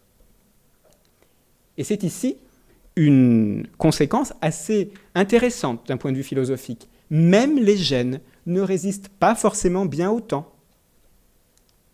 On aurait pu penser, influencé par la théorie du gène égoïste, que les gènes auraient une certaine persistance dans la nature. Selon cette théorie, les gènes sont nos marionnettistes. Nous sommes leur machine de survie. Les gènes tirent les ficelles de nos actions, ce qui permet aux gènes d'être propagés au cours des générations. Alors que les porteurs de ces gènes, les petites machines de survie, les organismes disparaissent et sont remplacés, les gènes, eux, perdureraient au cours du temps. Ce n'est pas tout à fait exact. Nous avons vu que, comme les organismes, comme les lignées, les gènes naissent, les gènes subissent des changements dans leur texte moléculaire et les gènes meurent et disparaissent. Seuls 3% des gènes du passé sont aujourd'hui dans les espèces contemporaines. Alors, évolutionnistes, que pouvons-nous faire si notre matériel de comparaison disparaît ? Y aurait-il des éléments plus durables encore que les gènes, des structures évolutivement persistantes ? La biologie moléculaire a des éléments de réponse pour nous ici. Parce que si les organismes sont transitoires et que les gènes durent plus longtemps que les organismes, si les gènes eux-mêmes finalement sont transitoires, il faut savoir que les gènes sont composés de parties. Ces petits morceaux de gènes s'appellent des domaines de gènes. Ces domaines de gènes, on peut les concevoir comme des blocs de Lego. Et les gènes, on peut les concevoir comme des assemblages de ces blocs de Lego. Et la question qu'on peut se poser, si on veut remonter plus loin dans le temps, en dépit des disparitions des indices sur l'évolution du vivant, c'est ces domaines, ces blocs de Lego, résisteraient-ils mieux au temps qui efface les gènes que les gènes ne résistaient au temps ? Vous avez maintenant la connaissance de la manière de chercher des domaines très anciens. Des domaines très anciens seraient à la fois présents chez les bactéries, chez les archées et éventuellement chez les eucaryotes. Et Diego Zea, un postdoc au laboratoire qui est dans cette salle, a fait ce travail. Il a regardé pour tous les domaines connus, si ces domaines se trouvaient à la fois chez les bactéries, les archées et les eucaryotes, signant ainsi des domaines qui auraient résisté au temps. Vous vous rappelez, pour les gènes, il n'y avait que 3% des gènes qui résistaient au temps. Pour les domaines, il y en a 27%. Le schéma est un peu complexe, mais il n'a pas besoin d'être réellement explicité. Nous cherchons les intersections entre les gènes présents chez les eucaryotes, les bactéries, les archées. Nous comptons qu'il y a 27% des domaines qui pourraient être anciens. Donc il y a un certain nombre de morceaux de gènes qui ont disparu. Et plus encore, ces domaines partagés, quand nous regardons ces pièces de Lego, si elles sont assemblées selon les mêmes règles, nous nous apercevons qu'elles ne sont pas assemblées selon les mêmes règles. Ce sont les mêmes pièces de Lego conservées, mais il y a moins de 3% de leurs combinaisons, de leurs associations, qui sont partagées entre les bactéries, les archées et les eucaryotes. On a les mêmes blocs de Lego, mais parfois le bloc vert est avec le bloc marron, parfois le bloc marron est avec le bloc rose, parfois le bloc rose est avec le bloc vert. Pas toujours dans le même ordre. Qu'est-ce que ça veut dire? Que même les combinaisons de ces domaines durables ont été effacées et changent au cours du temps. Voilà encore le croquis complexe, les lignées organisées, un trait rose quand le domaine est présent, un trait noir quand le domaine est absent, et si vous suivez le long d'une colonne, un vrai domaine ancien qui n'aurait jamais été perdu devrait faire un trait rose tout le long de cette carte. Or, quand on suit les colonnes le long de cette carte, le rose et le noir alternent. Cela signifie que, même entre des lignées proches, un domaine peut être ou bien absent ou bien présent. Les domaines entrent, les domaines sortent, ils sortent surtout. Il y a beaucoup de pertes, et particulièrement dans cette lignée de bactéries qui est presque exclusivement noire. Ces bactéries-là possèdent très très peu de domaines. C'est extrêmement intéressant, parce que ces bactéries-là ont été découvertes il y a seulement 2 ans. Elles s'appellent les CPR. Elles représentent en termes de diversité la moitié des bactéries aujourd'hui décrites. On ne les connaissait pas il y a 2 ans. Ces CPR sont extrêmement petites, et c'est ce qui est remarquable à leur sujet. Elles sont à la taille théorique la plus basse que les biologistes imaginaient pour une forme de vie. Elles sont numériquement rares, mais extrêmement diversifiées, et dans beaucoup d'environnements. Et on les connaît très mal puisqu'on vient de les découvrir. Mais il y a une chose qu'on sait au sujet de ces bactéries extrêmement petites, qui ont des ADN extrêmement réduits, c'est qu'elles semblent incapables de vivre seules. Elles n'ont pas assez d'instructions génétiques pour fonctionner seules. Il y a des théories qui permettent de comprendre comment des bactéries peuvent se retrouver à perdre des caractéristiques qui pourtant leur permettraient de vivre seules. Vous voyez mon collègue Marc-André Sellos ici sous forme d'une bactérie, adossé à un autre collègue dont j'ignore le nom car je ne le connais pas. Les deux sont dans un square. Ils s'entre-épaulent. Mon collègue, bactérie réduite, parce qu'ils sont ainsi accolés, peut perdre une de ses jambes, perdre un de ses gènes, sans pour autant tomber par terre. Qu'est-ce que montre ce croquis finalement? Qu'un élément biologique peut devenir sous-fonctionnel quand il est en interaction avec un autre élément biologique. Et dans le cas de ces bactéries extrêmement réduites, on a l'intuition, pour expliquer toutes ces pertes de gènes dans leurs ADN, que c'est grâce aux interactions qu'elles entretiennent qu'elles peuvent continuer à vivre tout en étant seules, incomplètes. Et le temps a quelque chose à voir là-dedans. Pourquoi? Il faut passer par une métaphore pour le comprendre. Vous voyez, imaginez que ça c'est mon bureau vu de dessus, avec une souris, une imprimante, un écran d'ordinateur, un switch. Tous ces appareils, idéalement, sont connectés par des fils électriques dans une configuration qui permet de ne pas croiser les fils. Ça, c'est le début de l'histoire. Mais au fur et à mesure, quand je travaille sur mon bureau, je bouge les différents éléments sans débrancher les câbles, et à la fin, tous les fils s'en mêlent les uns aux autres. Les fils n'ont qu'une seule manière de ne pas être emmêlés. Ils ont beaucoup plus de manières d'être emmêlés. Quand ils commencent à s'emmêler, il y a beaucoup plus de chances qu'ils restent emmêlés qu'ils ne se démêlent, parce que pour démêler des fils, il faut faire le mouvement inverse de celui qu'on avait fait.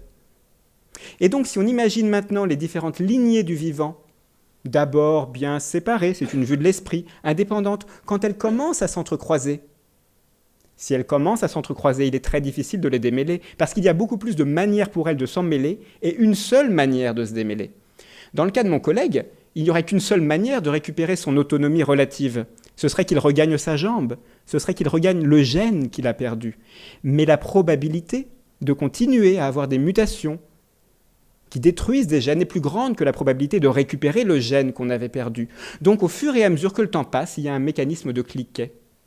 Au fur et à mesure que le temps passe, ce qui se passe, c'est que des associations complexes émergent, non pas parce qu'elles répondent à des problèmes de plus en plus subtils posés par l'évolution, mais parce que les lignées et les agents biologiques s'entrecroisent. Ils deviennent sous-fonctionnels et ils ont besoin de s'appuyer les uns sur les autres, sinon ils disparaissent. On est très loin de la modélisation avec la survie du plus apte qu'on connaît dans une théorie darwinienne classique. On est plutôt dans un schéma qui est métaphoriquement décrit dans des poèmes avec un aveugle et un paralytique où chacun contribue comme il peut pour qu'ensemble, il y ait une fonction minimale qui soit assurée. Il y a une difficulté de taille. Si inévitablement au cours du temps des complexes de cette nature apparaissent, ils sont extrêmement durs à prévoir, à anticiper, à modéliser. Voilà des descendants qui ne ressemblent pas à leurs ancêtres. Voilà des actions contingentes, les deux collègues qui se rencontrent dans un square, qui s'accolent, un perd une jambe. Tout ça est difficile à anticiper. Et le dernier effet du temps, tout aussi considérable, c'est que le temps produit de l'indicible. L'indicible, c'est quand le monde d'avant, la vie d'avant, ne ressemble pas à la vie d'après. Nous, les évolutionnistes, on connaît le monde d'aujourd'hui. Et on doit inventer le monde d'hier. Peut-être qu'il ressemblait au monde d'aujourd'hui. Mais le monde d'avant-hier, peut-être qu'il ressemblait au monde d'hier. Mais le monde d'encore avant. À un moment donné, il est possible qu'il y ait des transitions considérables, de sorte que la vie d'avant ne ressemble pas à la vie d'après. Et donc tous les processus que je peux utiliser pour décrire la vie contemporaine ne sont pas forcément exploitables et utiles pour décrire comment la vie se déroulait dans le passé. Ce que j'ai dit en fait ici, c'est que l'actualisme ne peut pas forcément fonctionner. L'actualisme, c'est cette théorie qui nous dit que prenons les processus contemporains, ils étaient là hier. Prenons les processus contemporains, s'ils étaient là hier, ils étaient là avant-hier. Et encore la veille, et encore l'avant-veille. Pourquoi l'actualisme ne peut pas fonctionner ? Parce que ce qui crée la diversité des espèces, ce sont les processus qui introduisent de la variation dans le monde vivant, les processus qui sélectionnent les êtres vivants, les processus d'interaction qui les associent les uns aux autres. Or, comme les espèces, les processus évoluent. Il n'y a pas que les espèces qui évoluent. Et parce que les processus ne sont pas les mêmes au cours du temps, parce que le monde vivant n'est pas le même au cours du temps, eh bien l'évolutionniste a besoin de plusieurs types d'explications quand il y a des points de rupture. Ça, c'est un chien. Ça, c'est pas un chien. Ça découle d'un chien. Pour l'expliquer, peut-être que j'ai des connaissances au sujet du chien qui me sont utiles, mais c'est un autre monde. Et en fait, au cours de l'évolution, il y a des moments comme ça, des transitions majeures, des horizons nouveaux. Il y a des inventions de processus tellement considérables que le monde vivant ne peut pas être décrit, sa diversité ne peut pas être expliquée de la même manière avant et après les transitions. Prenez l'évolution du sexe. Le sexe, c'est une invention qui est arrivée avec la cellule eucaryote. C'est une manière de brasser les instructions génétiques des deux parents. Avant les eucaryotes, il n'y avait donc pas de sexe sur la planète Terre. Il y avait d'autres types de production de variations, mais il n'y avait pas ce brassage de gènes. Donc quand on veut expliquer l'évolution des espèces, on peut expliquer l'évolution des espèces sexuées jusqu'à un certain point, jusqu'à l'évolution des eucaryotes, parce qu'avant ça n'a pas de sens, il n'y avait pas d'espèces sexuées. Un monde sans sexe, un monde sans eucaryotes, ce n'est pas le même monde que celui que nous connaissons maintenant. Il faut le décrire autrement. Prenez l'exemple de l'évolution des cellules. Il n'y a pas toujours eu des cellules sur Terre. Il y a eu, avant des cellules, autre chose que des cellules. Entre cet avant et cet après, ce ne sont donc pas les mêmes processus qui étaient à l'œuvre. Une fois qu'on a des cellules, on peut faire la maman cellule se divise et donne naissance à deux cellules, on peut avoir des lignées qui se mettent en place, l'évolution par divergence. Mais avant qu'il y ait des cellules, il n'y a pas de lignée. C'est une évolution sans lignée. C'est un autre type d'évolution. Et c'est également une proposition de Carl Woese qui nous dit, voilà, dans l'évolution, il y a un seuil, il y a un avant et un après. Avant la cellule, il y a des réseaux d'interaction entre des porteurs de gènes, des protocellules, ils les appellent le progénote, ils ne cessent de s'échanger de l'énergie, des petits fragments de gènes. Il dit ça, ce n'est pas une chose, c'est un processus. Et à un moment donné, cet échangisme primitif, il cède le pas à quelque chose de plus structuré, les cellules apparaissent et il y a de moins en moins d'échanges. Ça, c'est ce que nous décrit Woese. Et ce qui m'intéresse ici, c'est de dire, si l'évolutionniste veut expliquer la vie depuis ses débuts, à un moment donné, la recette qui consiste à dire je vais y aller avec la divergence depuis un ancêtre commun, Elle se heurte à un mur, et ce mur dit « Ah ben là, il n'y a plus d'ancêtres à trouver, il y a des processus à trouver. » Les ancêtres, ce sont des processus maintenant. Un aspect important, mais qui fait partie du travail de l'évolutionniste. Les processus se succèdent les uns aux autres, les processus évoluent. Il est tout à fait possible que des processus à l'œuvre dans le monde biologique se soient appuyés sur des processus d'une autre nature, qui n'étaient pas eux-mêmes des processus biologiques, avant que ces processus biologiques n'évoluent. Voyez ici l'exemple de la pompe à protons. C'est la manière universelle pour les êtres vivants de produire de l'énergie.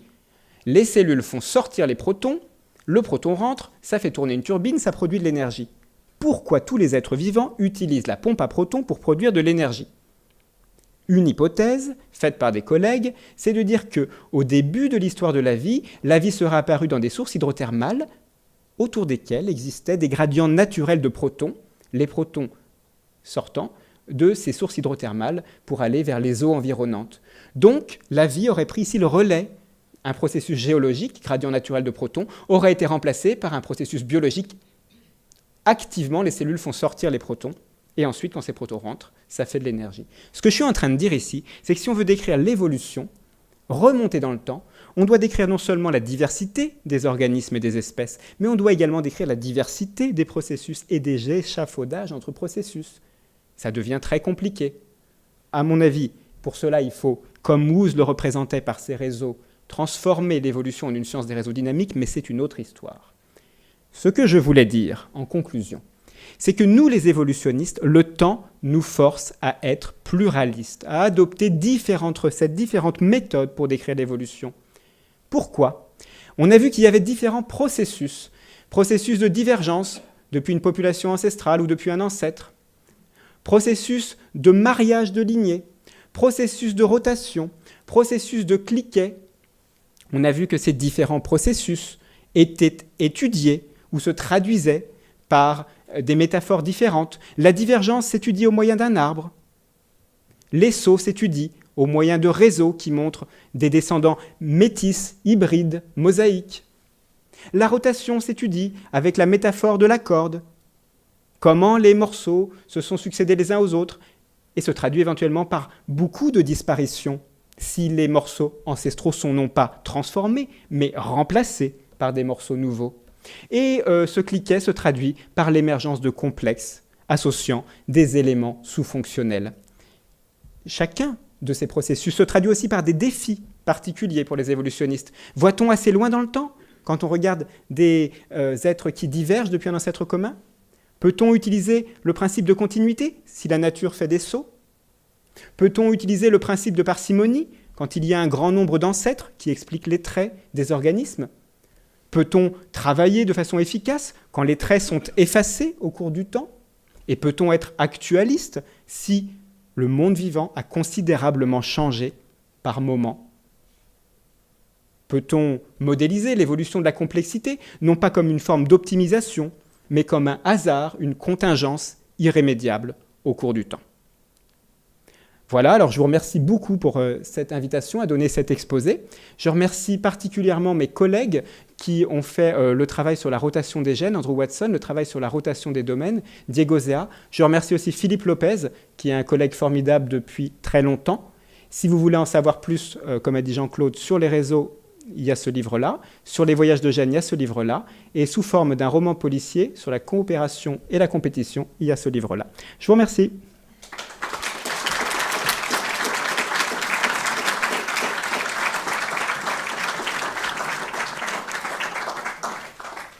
Sur ces différents niveaux qui s'emboîtent et se succèdent, avec des réminiscences, parce que la disparition et le fait que la disparition soit plus importante que ce qui survit, c'est au cœur de la théorie de Wallace et de Darwin, y compris la disparition des ancêtres communs qui ne permet de voir que la parenté et le cousinage et pas l'ancêtre commun.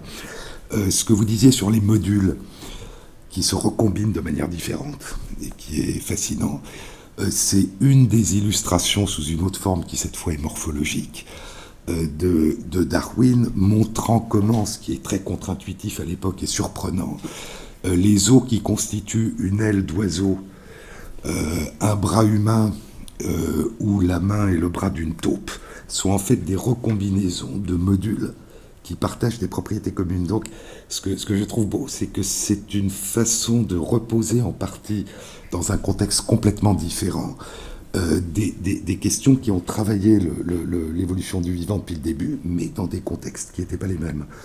Y compris ce que vous évoquiez sur la perte et la réduction. Si ma mémoire est bonne, l'un des arguments majeurs, d'abord de Wallace d'ailleurs, puis de Darwin, mais découvert par Wallace, contre le créationnisme, c'est que ce qu'ils appellent les organes rudimentaires, donc les phénomènes de régression, ne sont pas explicables à leur sens par une création. Créer un animal un oiseau qui a des ailes qui l'empêchent de voler, qui sont inaptes, ou on dirait aujourd'hui un poisson cavernicole qui est aveugle et qui a des yeux qui sont incapables de voir, s'explique par une évolution réductrice et non pas par une création. Donc, sous une forme totalement différente, il y a des... Comment est-ce que je peux dire ? Il y a une filiation et une évolution, une diversification, une divergence. J'ai toujours pensé, d'ailleurs, quand vous parliez de réseaux, parce qu'en fait, c'est compatible avec des arbres. Les réseaux, c'est du bouturage. En fait, on peut avoir un buisson et puis du bouturage. Et comme vous le savez, la première métaphore que Darwin a proposée dans ses carnets secrets, un dessin qu'il a fait dans les carnets secrets, qui est beaucoup plus stylisé, c'est celui que vous montrez dans l'origine des espèces, c'est le dessin d'un corail, parce qu'il avait beaucoup étudié les coraux pendant son voyage autour du monde. Et il écrit « l'arbre de vie », non, on devrait plutôt dire « le corail de vie », parce que la base des branches est morte, et qu'en effet, tout ce qui précède a disparu. Mais ce qui m'a toujours frappé, c'est que le corail, contrairement à l'arbre, c'est un réseau. Et c'était pas important pour lui, parce que sa vision était justement une vision de modification dans la descendance. Mais en fait, le corail montre bien à la fois le buisson et puis les réseaux. Dois-je réagir ? Non, mais vous pouvez. Alors, oui, merci Jean-Claude. Oui, j'ai dit en introduction, mon propos ne sera pas original. Les gens qui travaillent et qui pensent à l'évolution se heurtent au même type de difficultés, au même type de phénomènes. Je pense qu'il est profondément original. Ce que je veux dire, c'est c'est la théorie de l'évolution, c'est une originalité par descendance sous des formes multiples, mais qui peuvent donner des transitions et des seuils extrêmement importants. C'est ce que vous montrez d'ailleurs sur la transition, qui est une transition d'ailleurs, ce qui est l'ancêtre, qui n'est pas une cellule, et dont d'ailleurs on ne sait pas ce que c'est en fait la transition entre ce qui n'est pas vivant et ce qui est vivant. Et donc, je veux dire, qu'est-ce qui sur une terre non vivante fait que d'un seul coup, quelque chose que nous appelons vivant et que nous connaissons, comme vous le dites, dans une forme extrêmement évoluée déjà, s'est produit? Est-ce que c'est exceptionnel? Est-ce que c'est banal? Si quand vous montriez votre Lucas, l'ancêtre commun, est-ce que la vie est apparue 1000 fois sur Terre, mais il n'en reste qu'un petit nombre de descendants? Ou est-ce qu'elle n'est apparue qu'une fois et nous en voyons les descendants? Il y a quelque chose qui, au fond, comment est-ce que je peux dire, qui ne peut pas être remonté, sans doute facilement, comme vous le dites. Ceux qui font de la biologie de synthèse et qui essayent de faire émerger la vie dans un tube à essai, ou ceux qui font de l'exobiologie et qui essayent de la découvrir sur les planètes, ont le même type de problème. C'est-à-dire que si nous ne savons pas ce qui est nécessaire et suffisant à ce que nous appelons vivant, eh bien c'est possible qu'on le fasse émerger dans un tube à essai ou qu'on le rencontre sur une planète sans le reconnaître, sans savoir que c'est les ancêtres de la vie sous la forme que nous connaissons, ou des cousins dont les descendants ne ressembleront jamais à ça. Donc il y a quelque chose indépendamment de la non-traçabilité que vous évoquiez, il y a un vrai problème épistémologique, puisque le processus qui fait que de la matière émerge ce que nous appelons de la vie, quelle que soit la forme, est quelque chose qui, pour l'instant, est profondément mystérieux. Alors, je maintiens mon propos qui, pour moi, n'est pas négatif. Le fait d'avoir pas de choses significativement différentes, outre les aspects techniques à rajouter par rapport à des découvertes qui avaient déjà été faites par le passé, pour moi, est extrêmement intéressant. C'est intéressant parce que ça nous dit ou bien que les capacités de l'esprit humain à penser, à imaginer le changement nous conduisent généralement dans les mêmes types de directions, ou alors qu'on a bien identifié les problèmes et que la tâche suivante, c'est de développer les modèles qui permettront de penser cette complexité. Ce qui a changé en partie, c'est les compétences techniques. Par exemple, Darwin, il dessine son corail en le décalquant. Ensuite, il y a des programmes informatiques, beaucoup en 1970, qui permettent de construire des arbres. Mais désormais, il y a des méthodes de théorie des graphes qui permettent d'analyser des très grands réseaux. Donc, on a un petit peu d'espoir du côté de la modélisation de ces problèmes qui me paraissent très anciens. Le problème de la corde, c'est le problème philosophique de l'identité au cours du temps. Le problème de la ressemblance par degré, c'est le problème du sorite. Est-ce que si on me retire un poil de barbe, je suis encore moi, etc., etc. Jusqu'à combien de poils de barbe? Donc, ces problèmes-là sont à la fois devant nous depuis très longtemps, ce qui a un côté frustrant. On voit qu'ils s'appliquent à une diversité d'échelles biologiques, ce qui a un côté intéressant parce qu'on se dit que si on arrive à en résoudre certains, on comprendra une diversité de phénomènes. Et il y a un dernier point sur lequel je voulais rebondir. Peut-être qu'il est en lien avec la définition du vivant, peut-être pas. Là, pour le coup, j'ai une vision en tant qu'évolutionniste qui est volontiers indifférente à ce qui est vivant. Je m'intéresse à ce qui évolue. J'aime les évoluants.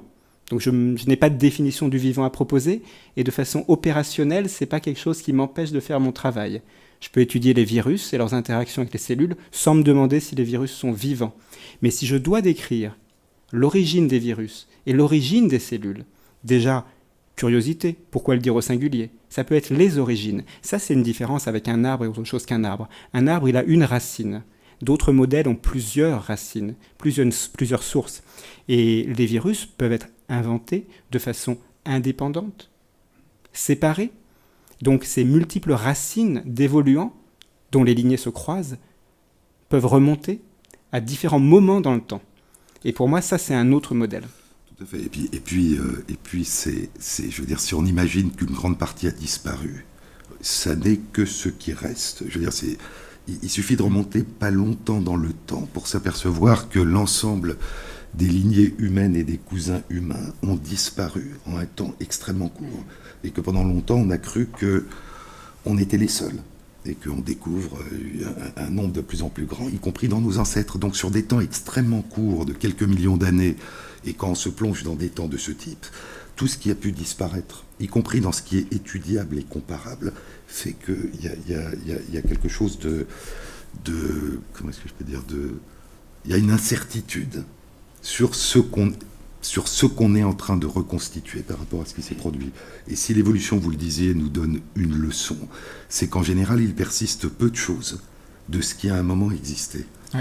Et que donc, en effet, l'idée d'un ancêtre, d'une racine, est peut-être quelque chose d'extrêmement réducteur. Alors, on a deux problèmes distincts, à mon avis, ici. On a le problème expliquer la disparition. Par quel processus se déroule-t-elle? Est-ce que c'est une disparition parce qu'on n'arrive pas à retracer les ressemblances? En fait, les choses n'ont pas disparu, elles sont les ancêtres. On peut les trouver, simplement ils sont différents. Ça, c'est la divergence au-delà d'un seuil tel qu'on ne reconnaît plus les relations de parenté. Et puis, il y a la disparition par vraiment remplacement, par perte. La perte, c'est quelque chose encore d'autre. À modéliser, c'est différent de modéliser des pertes et de modéliser des grandes divergences.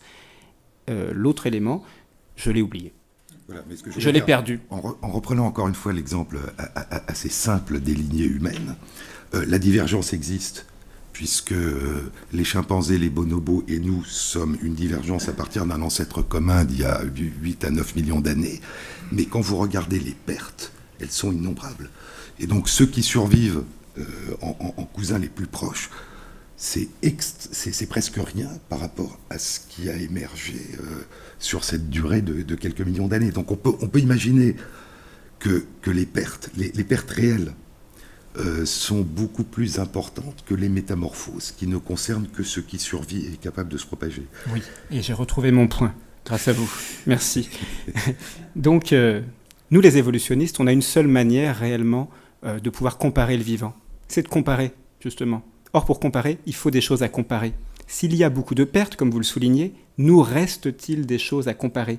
Et s'il nous reste que très peu de choses à comparer, on peut donc parler de l'évolution de ces traits comparables. Mais pour parler de l'évolution des autres traits, comment on fait? Sommes-nous contraints à la portion congrue, c'est-à-dire à une forme d'agnosticisme réellement, parce qu'on ne pourra pas décrire l'évolution de tous les organismes depuis le début de la vie, mais de certaines caractéristiques des organismes, ces caractéristiques qui ont persisté, et pas les autres caractéristiques qui ne sont plus là.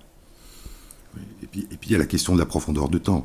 Ce que vous montrez de manière très belle sur les pertes, les rotations dans le monde bactérien unicellulaire, donc sur des temps extraordinairement longs, se retrouve à un niveau beaucoup plus faible et où l'interprétation est beaucoup plus facile sur les animaux depuis 600 millions d'années.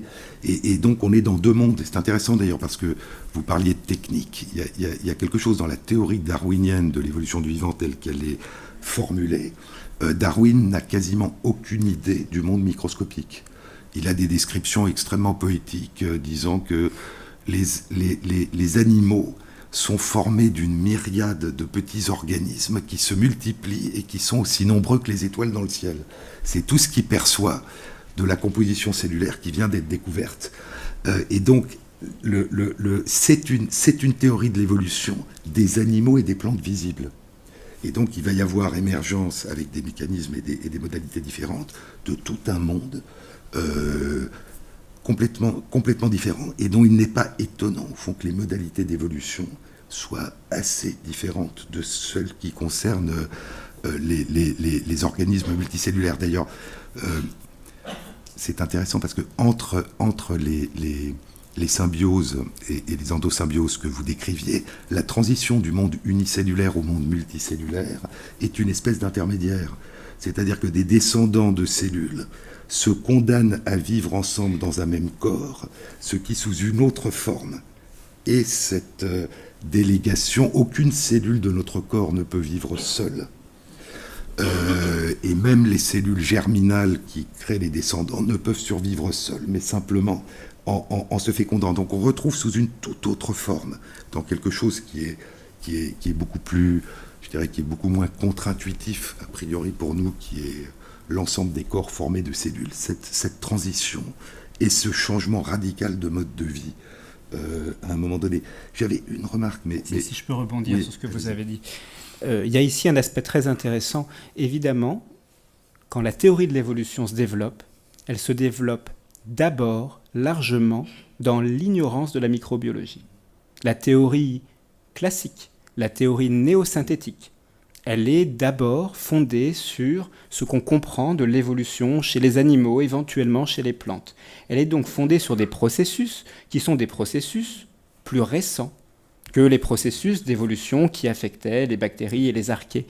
Et donc, ce qu'on raconte ici, c'est que la théorie de l'évolution elle-même, elle est amenée potentiellement à s'élargir, à évoluer dans un sens qui lui permette de développer ses rétrodictions, la capacité à dire ce qui s'est passé dans le passé, et ses prédictions, en introduisant également des processus du monde microbien. Darwin, il était intéressé par les microbes, mais c'est vrai qu'il ne les a pas du tout représentés d'une façon centrale dans sa théorie. Et puis il ne savait pas ce que c'était. En fait. Il savait un petit peu, mais aussi mal que les gens de son époque. Et ça, ce n'est pas quelque chose qu'on doit utiliser contre Darwin. C'est une vérité technique de ce temps-là. La capacité à visualiser le monde microscopique était extrêmement restreinte. Et donc, il a fallu des travaux de microscopie de plus en plus poussés, puis il a fallu des travaux de génétique, et étudier l'ADN, pour s'apercevoir qu'il y avait beaucoup d'autres processus dans ce monde microbien, et pour s'apercevoir que ce monde microbien, il était particulièrement ancien. Et comme la majorité des organismes sur Terre sont des microbes, et comme ils sont les plus anciens sur Terre, il faut que la théorie de l'évolution elle-même, elle s'ajuste pour tenir compte de leur processus. Elle n'a cessé d'ailleurs, ce qui est intéressant, c'est qu'elle n'a pas pour l'instant été abandonnée, elle n'a cessé d'évoluer et de se métamorphoser. Je trouve ça très beau qu'une théorie d'évolution du vivant soit une théorie qui évolue et se métamorphose en permanence. J'avais une toute petite remarque. Oui, quand vous utilisez le mot de erreur et que vous parliez des erreurs, en fait les erreurs, qui sont des variations, c'est le moteur de l'évolution du vivant. En gros, si les cellules ou si l'ADN ne faisait pas d'erreur, entre guillemets, on connaîtrait l'ancêtre commun, puisqu'il serait toujours là, ou il aurait disparu. Donc en fait, cette notion d'erreur, comme si le but de l'ADN était d'être recopié fidèlement, c'est le moteur de l'évolution. On peut se demander jusqu'à quel point une certaine... Il est inévitable de ne pas recopier exactement quelque chose. Bon. Et d'un autre côté, jusqu'à quel point une certaine laxité, un certain relâchement des mécanismes n'a pas été, au fur et à mesure, sélectionné. C'est une question effectivement classique, celle de l'évoluabilité en français, évolvabilité par ailleurs. Dans quelle mesure le vivant ne peut pas exactement persister et se répliquer à l'identique, parce que si tous étaient identiques, à un moment, si l'environnement changeait, alors tous ces êtres adaptés à cet environnement antérieur risqueraient de disparaître faute de variations pour s'adapter. C'est des points théoriques effectivement assez bien identifiés dans la théorie de l'évolution. Il serait intéressant, parce qu'on a toujours l'impression du contraire, mais il serait intéressant de se demander si une grande partie de ceux qui faisaient peu d'erreurs, entre guillemets, ont disparu depuis longtemps. Et que ceux que nous voyons comme contemporains descendants de ces ancêtres sont ceux, alors c'est vrai pour ce que vous disiez sur la sexualité, sur les systèmes SOS, qui justement ont acquis des capacités à une reproduction relativement flexible. J'aurais tendance à penser que ceux qui sont les plus abondants aujourd'hui sur Terre sont ceux qui sont les plus capables d'entrer en interaction avec d'autres.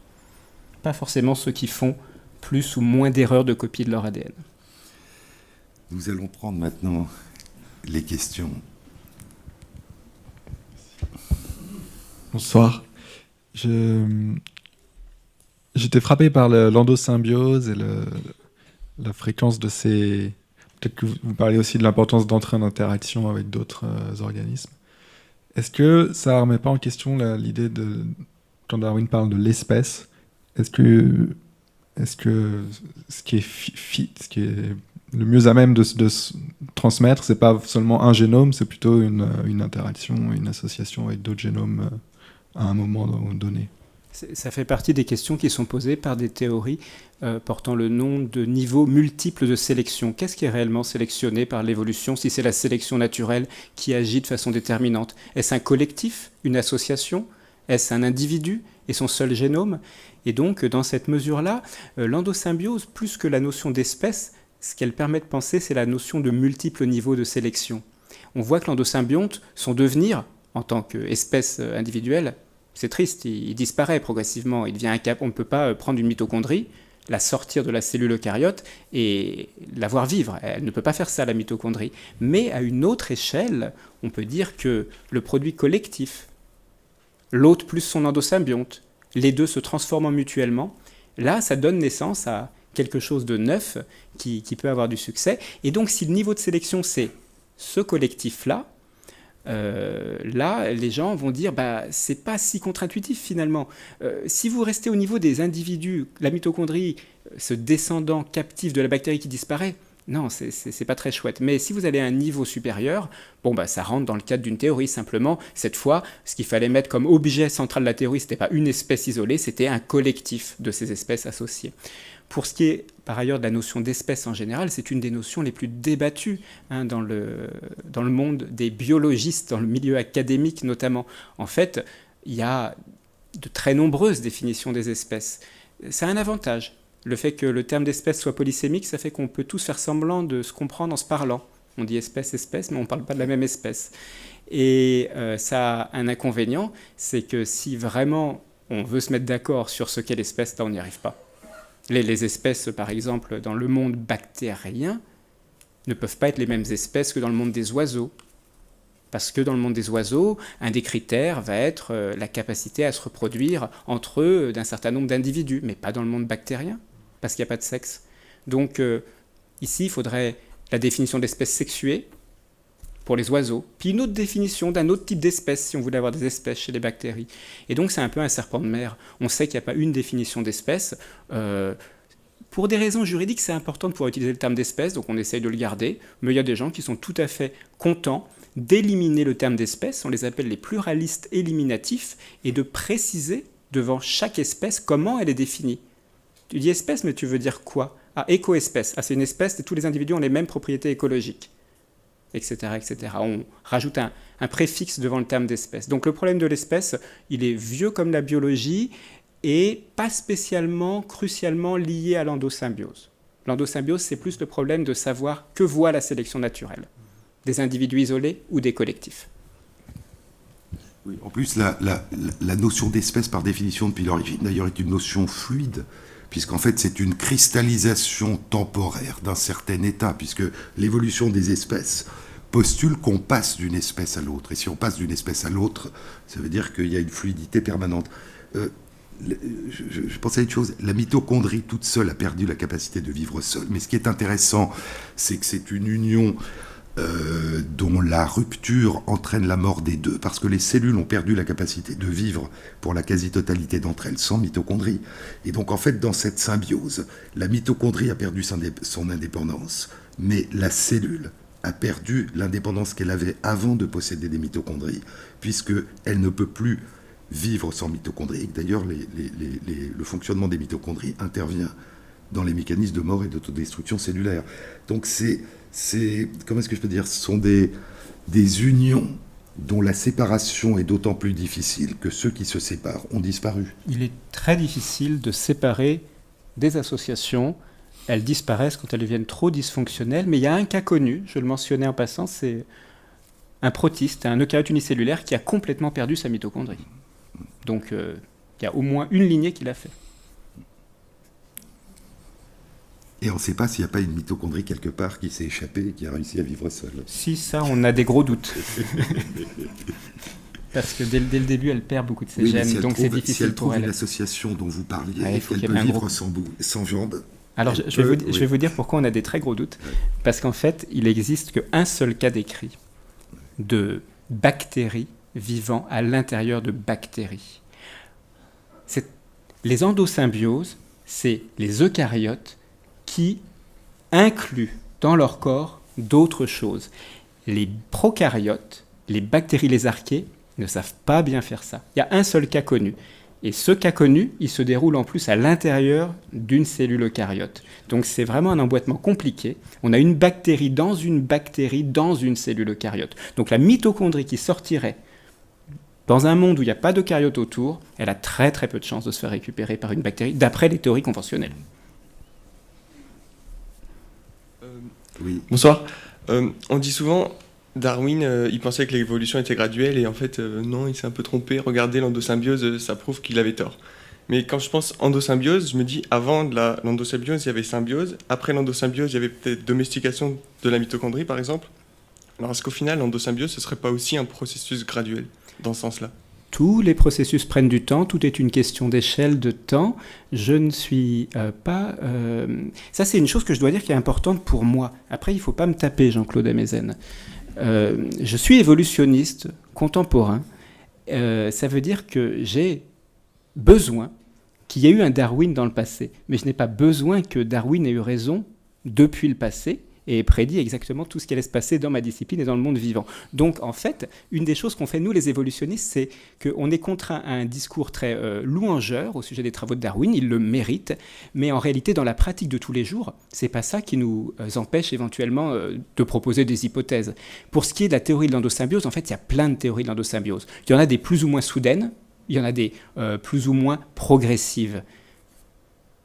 Et donc, ça dépend, c'est toujours une question d'échelle de temps. C'est pas forcément pour l'apparition des algues, les endosymbioses secondaires, par exemple. Là, on peut imaginer que c'est vraiment je t'avale, je te digère pas, ben ça y est, je suis différent. Donc, c'est parce qu'il y a déjà d'autres mécanismes qui se sont mis en place. Mais il ne faut pas opposer le gradualisme avec le saltationnisme, parce que ça reviendrait à dire qu'il y a des évolutionnistes qui suivent une espèce de pensée canonique et puis d'autres qui s'interdisent de la suivre. En fait, on est plus pragmatique que ça. Il y a effectivement beaucoup de continuité, beaucoup de choses graduelles qui se déroulent en évolution. Ce qu'on appelle un saut, ça dépend de l'échelle de temps considérée. Si on va à une petite échelle de temps, une grande échelle de temps, bah, le phénomène va nous sembler plus ou moins subi, soudain. Mais sur toutes ces questions-là, donc savoir si Darwin était le dieu de l'évolutionnisme ou savoir si la vie, ou il avait tort parce que c'était pas graduel, pour moi, c'est pas des questions qui sont formulées d'une manière qui ressemble à ma pratique d'évolutionnisme. Je vais vous dire même, ma pratique d'évolutionniste, maintenant c'est pas Jean-Claude Amezen qui va me taper, c'est tous les autres évolutionnistes, me permet d'observer que nous n'avons pas tous lu Darwin dans le texte. Mais nous sommes pourtant des évolutionnistes. Mais je crois que c'est deux débats très différents. Je veux dire, la plupart des physiciens d'aujourd'hui n'ont pas lu Newton dans le texte, même si, en grande partie, avec des modifications et des évolutions majeures, je veux dire, c'est dans la filiation. Donc c'est deux choses. Je veux dire, on peut faire de la bicyclette très bien sans être capable de savoir modéliser les mouvements qu'on est en train de faire ou la fabrication d'une bicyclette, ça n'a rien à voir. Donc c'est deux modes de raisonnement différents. L'un porte sur, je dirais, la généalogie de la pensée et de la pratique scientifique, et l'autre porte sur la pratique elle-même de la science. Mais pour les sauts, c'est intéressant, je vais le dire autrement, il y a des bactéries pour lesquelles la durée d'une génération est de 30 minutes. Chez nous, c'est 25 ans. Donc j'avais compté que 25 ans de génération pour ces bactéries, c'est l'équivalent de 9 millions d'années d'évolution pour les êtres humains. Et donc parler de sauts, par exemple chez les bactéries qui se multiplient toutes les 30 minutes, ou de sauts chez des grands primates humains ou non humains, de quel temps parle-t-on? Et donc il y a des temps qui se produisent en parallèle et qui n'ont pas du tout la même densité. Et donc on peut voir un saut quelque part où on a l'impression que le temps est long ou que le temps est court. Il y a un point, c'est qu'en dehors des bouturages et des symbioses, il y a quand même des travaux qui suggèrent que des sauts peuvent survenir dans la généalogie de parents à enfants. Et les travaux de Suzanne Lindquist, par exemple, sur les drosophiles et sur des plantes, suggéraient des mécanismes par lesquels des sauts pouvaient survenir, tout simplement parce qu'ils se démasquaient en fonction de modifications de l'environnement. Donc là encore, on va dire saut parce que c'est plus rapide que lorsque ces phénomènes n'interviennent pas. Et donc on a tendance à dire saut quand c'est plus rapide qu'un certain nombre d'autres processus d'évolution. Mais c'est extrêmement relatif. Disons que la vitesse à laquelle apparaissent des changements importants est extrêmement variable au cours de l'évolution. Et pour ma part, dans ma pratique, le terme que j'utilise plus volontiers que saut, c'est le terme d'introgression pour dire mariage de lignée. Parce que ça suppose qu'on a des éléments biologiques qui sont rattachés à des lignées différentes, qui entrent en interaction, en association, et que suite à cela, quelque chose de neuf émerge et apparaît. Donc ça ressemble à un saut si on raisonne en termes d'arbre, parce que la propriété est passée d'une branche à l'autre. Mais vraiment, je préfère le terme d'introgression que de saut.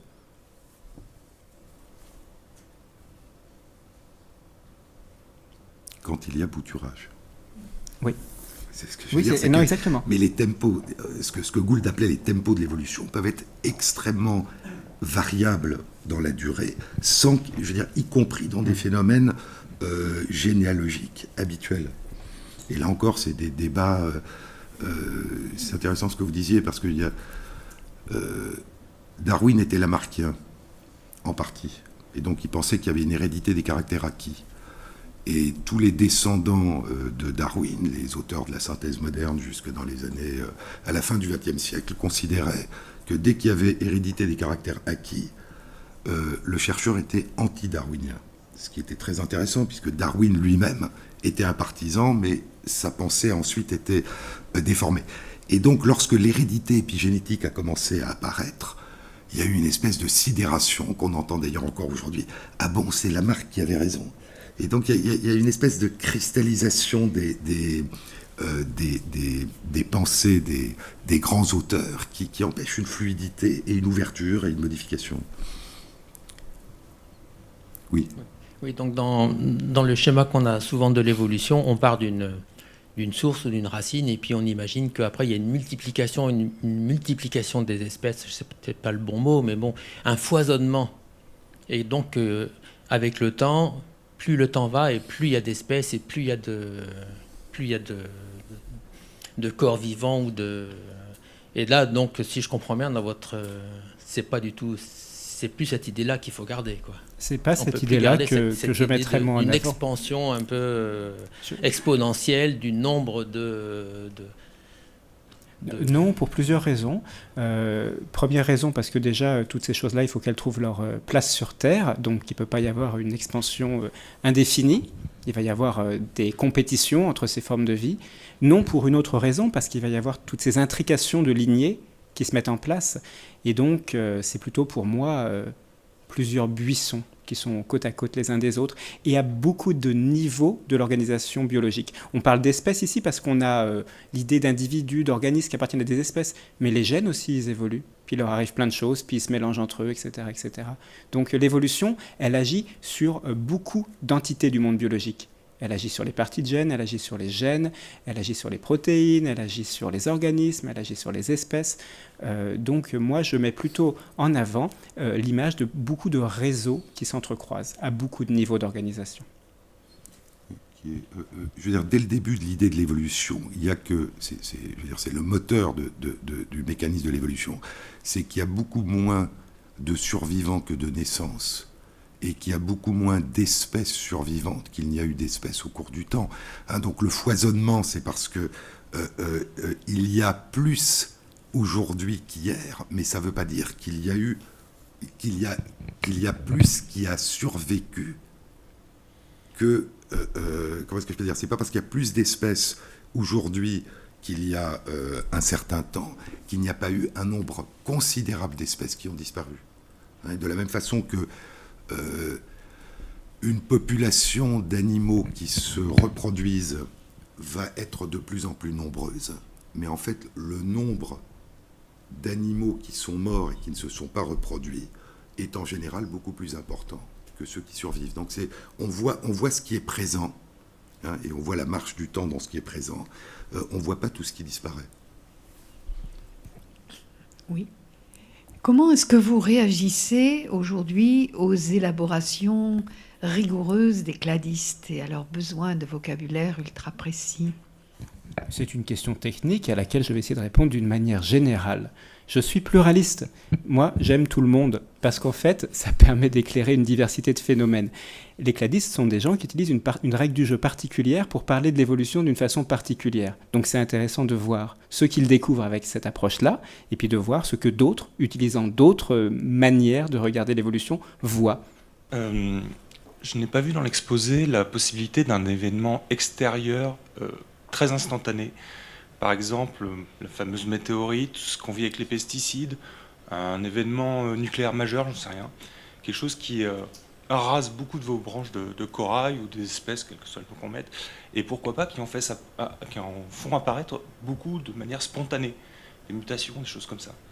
Donc voilà, l'arbre, on le coupe au milieu et il y a des nouvelles branches qui apparaissent, qui peuvent refusionner derrière. J'aime beaucoup votre question, parce qu'elle souligne effectivement la contingence. Tiens, il s'est passé un truc et ça a eu des gros effets et ce n'était pas forcément prévu et prévisible. Je pense que la contingence a vocation à revenir de plus en plus centrale dans les modèles de l'évolution, parce que ce type de hasard, ces rencontres fortuites, ces disparitions, elles surviennent à l'intérieur des cellules, elles surviennent entre les cellules, elles surviennent sur Terre. Simplement, c'est difficile à modéliser par définition. C'est un peu ce que Jean-Claude disait en introduction, sans vouloir parler pour lui, quand il disait Darwin n'aimait pas le catastrophisme. Parce que ici, on a une rupture dans les explications. On n'a pas une espèce de logique qu'on peut déduire, découler. Et puis, on avait l'idée que c'était plutôt rare, ce type de catastrophe. Ah oui, il y a eu la météorite, et puis il y a eu les volcans, mais la disparition des dinosaures, enfin, qu'on poursuivit sous forme d'oiseaux, ça a été un moment, mais c'est pas tout le temps. En fait, je pense que la contingence, elle est très, très présente dans l'évolution biologique. Donc vous avez raison, c'est pas quelque chose dont j'ai parlé dans mon exposé parce que c'est pas quelque chose que je modélise dans ma pratique, mais évidemment, les êtres vivants n'évoluent pas hors sol, ils évoluent en tant que composants d'un réseau qui est un réseau d'interaction avec d'autres choses, des pesticides, vous l'avez dit, avec éventuellement des composants géologiques. C'est absolument vrai et c'est une extension naturelle de la théorie de l'évolution de montrer comment l'environnement affecte les êtres vivants et comment les êtres vivants affectent l'environnement. Ce n'était pas dans cet exposé, c'est vrai. Mais vous l'avez dit quand vous avez dit, si ma mémoire est bonne, qu'il y a une composante historique. Or, s'il y a une composante historique, c'est à cause de la contingence. C'est-à-dire qu'au fond, des phénomènes généraux ne permettent pas de décrire. Il faut aussi faire intervenir ce qui est d'ordre contingent ou ce qui est d'ordre de la sensibilité aux conditions initiales. Donc, quand vous dites qu'il y a une dimension historique, vous parlez de la contingence. Mais je trouve vraiment, je profite, j'insiste pour dire, c'est étrange, ces descriptions de l'évolution dans lesquelles la planète Terre n'est pas visible. Cet arbre, finalement, il est planté sur quoi ? Ou ce réseau, il est planté sur quoi ? Donc je suis absolument d'accord avec ça.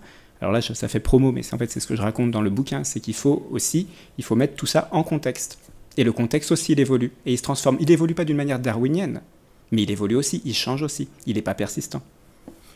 Et il y a une intrication. Je veux dire, l'oxygène qui nous est indispensable, c'est les cyanobactéries qui l'ont produit en faisant de la photosynthèse il y a 2 milliards d'années et en provoquant sans doute l'extinction de la majorité des organismes unicellulaires pour qui l'oxygène était toxique. Donc en fait, ce que nous considérons comme l'environnement est en grande partie aussi un environnement qui a été façonné par le monde vivant. Oui, j'ai une petite question. Vous avez fini à un moment donné avec les processus eux-mêmes évoluent.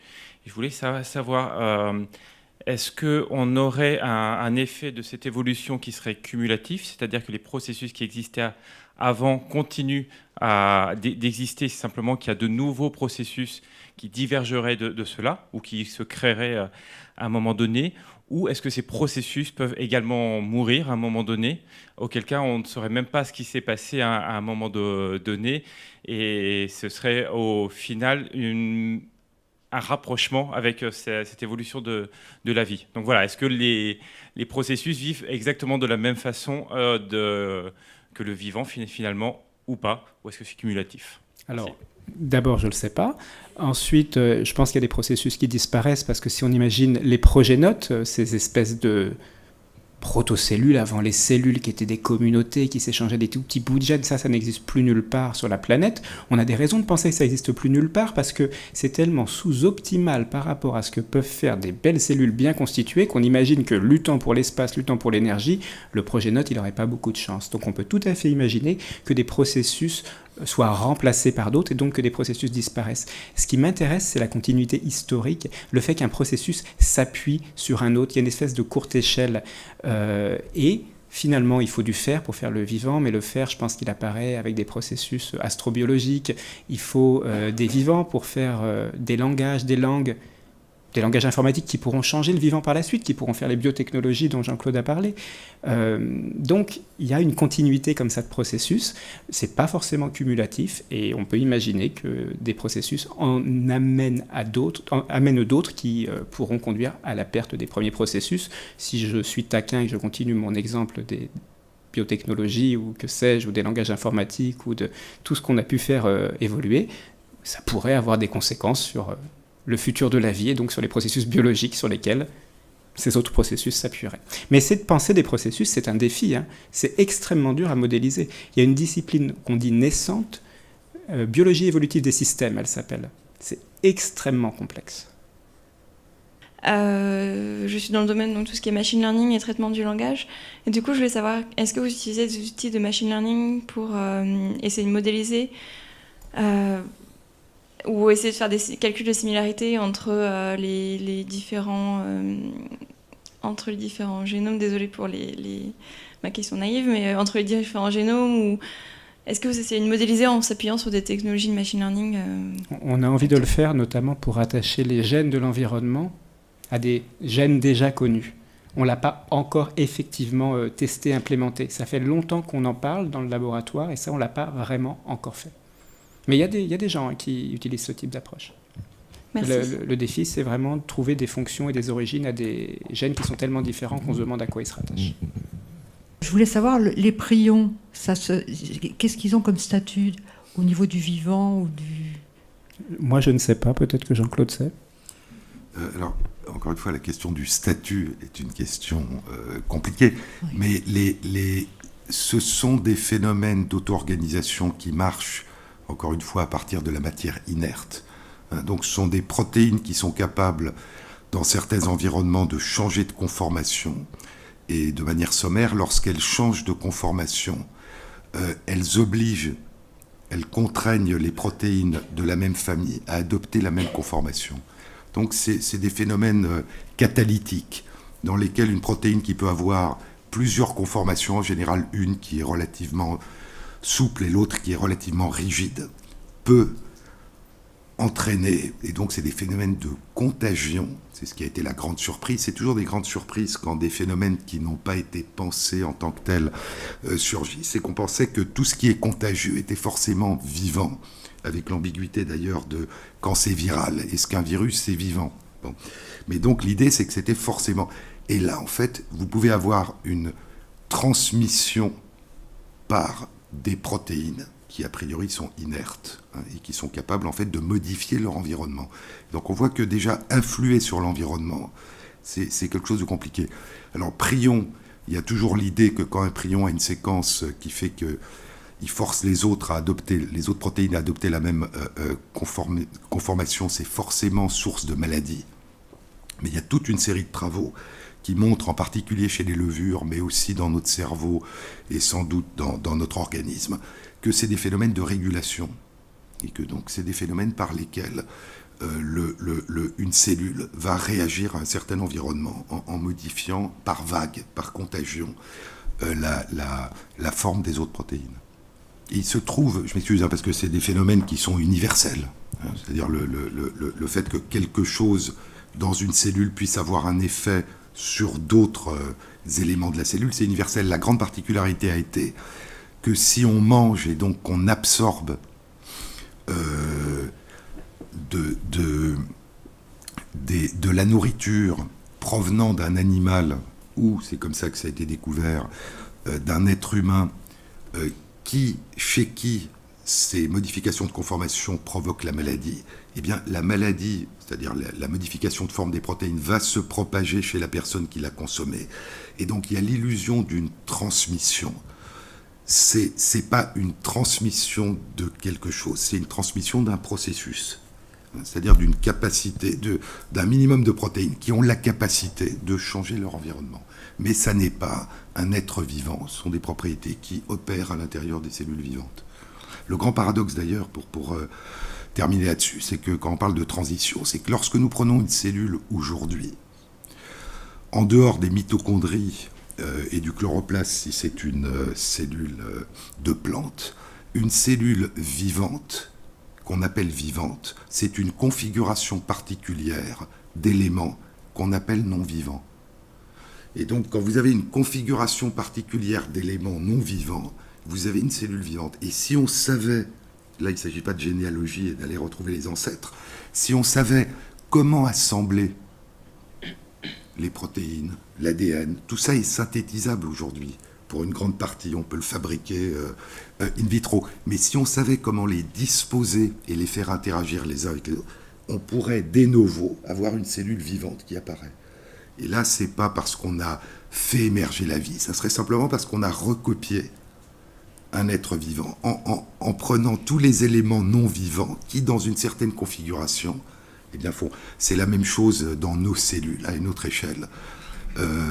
La différence entre une cellule de la peau et un ovule qui va pouvoir, s'il est fécondé, donner naissance à un embryon, eh bien, c'est une configuration qui fait que certains gènes sont utilisés, certains produits. Donc on pourrait, si on le savait, reconstruire en 3 dimensions une cellule qui aurait les propriétés d'un ovule ou d'une cellule œuf fécondée. Donc vous voyez que il y a tout ce qui touche à la généalogie, il y a tout ce qui touche à comment c'est fabriqué et comment, à partir de l'agencement de ce qui n'est pas vivant, émerge quelque chose dont nous disons c'est vivant. Et c'est pour ça qu'en tant qu'évolutionniste, c'est un des défis qui m'intéresse le plus. Ces configurations, je les vois comme des réseaux d'interaction. Qui touche qui interagit avec qui. Et donc, en tant qu'évolutionniste, plutôt que d'écrire des arbres, ce qui m'intéresse, c'est de décrire comment ces réseaux d'interaction sont dynamiques, comment ces configurations ont bougé au cours du temps.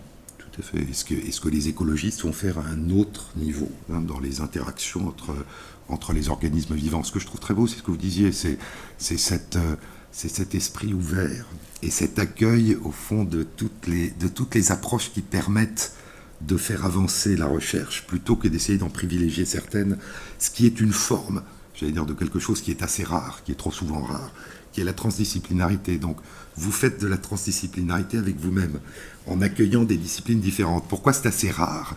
Parce qu'en général, lorsqu'il s'agit de travailler avec des personnes qui viennent d'autres disciplines, ou dans une discipline avec des personnes qui ont d'autres théories, ou d'autres pratiques, ou d'autres outils, en général, on attend des autres, quand on estime qu'ils ne se trompent pas, qu'ils soient les prestataires de service de ce qu'on fait, c'est-à-dire qu'ils se mettent à la disposition de ce qu'on croit le plus valable. Et c'est pour ça que la transdisciplinarité, dont chacun sait, et tout le monde dit qu'elle est source des plus grandes découvertes, est tellement difficile à construire, parce qu'il faut au fond accepter qu'émerge du croisement de regards différents quelque chose d'original. Et donc vous faites ça avec un certain nombre de théories, vous-même, indépendamment de ce que vous faites dans votre environnement. Je suis très optimiste pour la théorie de l'évolution en général, parce qu'avec l'étude des microbiomes, les microbes qui peuplent les animaux, mais qui construisent aussi les animaux et les plantes, on est obligé de travailler à plusieurs.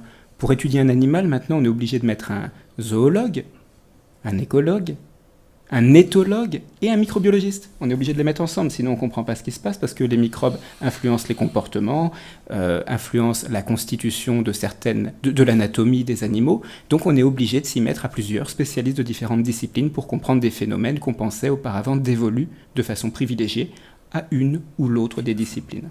Donc ça va se faire tout seul.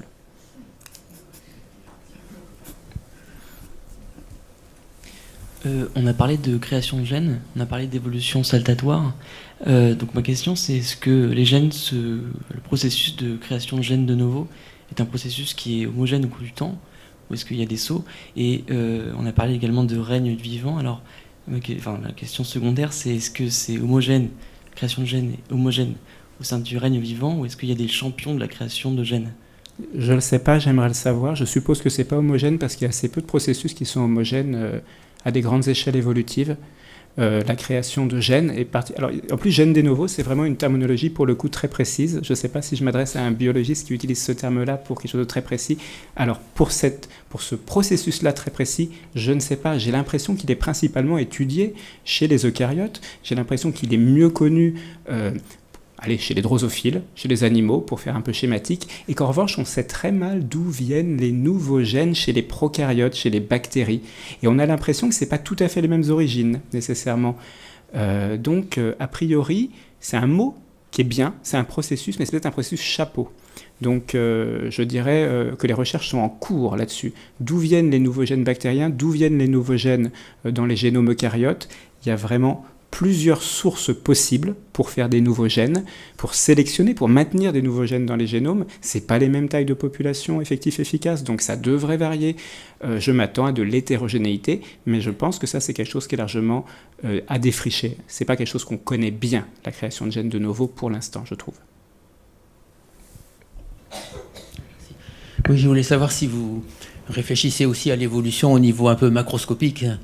Quand on parle du monde vivant, des plantes, les animaux et l'homme, en fait, il n'y a aucune raison que l'homme n'évolue pas. Il n'y a aucune raison qu'il n'y ait pas, je ne sais pas quoi, soit un surhomme, soit une nouvelle espèce ou quelque chose. Bon. Il n'y a aucune raison que ça s'arrête, disons, et qu'il y ait le statu quo. Mais est-ce qu'il n'y aurait pas le danger que si jamais une nouvelle forme arrive ou une nouvelle évolution se déclenche, eh ben, on traite ça un peu comme une maladie génétique et qu'on coupe toute possibilité d'évolution? Je ne sais pas, je vais faire 2 pas de côté pour vous répondre et j'espère que je n'oublierai pas la vraie réponse à la fin. Premier pas de côté, évolution à l'échelle macroscopique. Il y a une chose qui serait formidable à faire, c'est penser l'évolution des écosystèmes.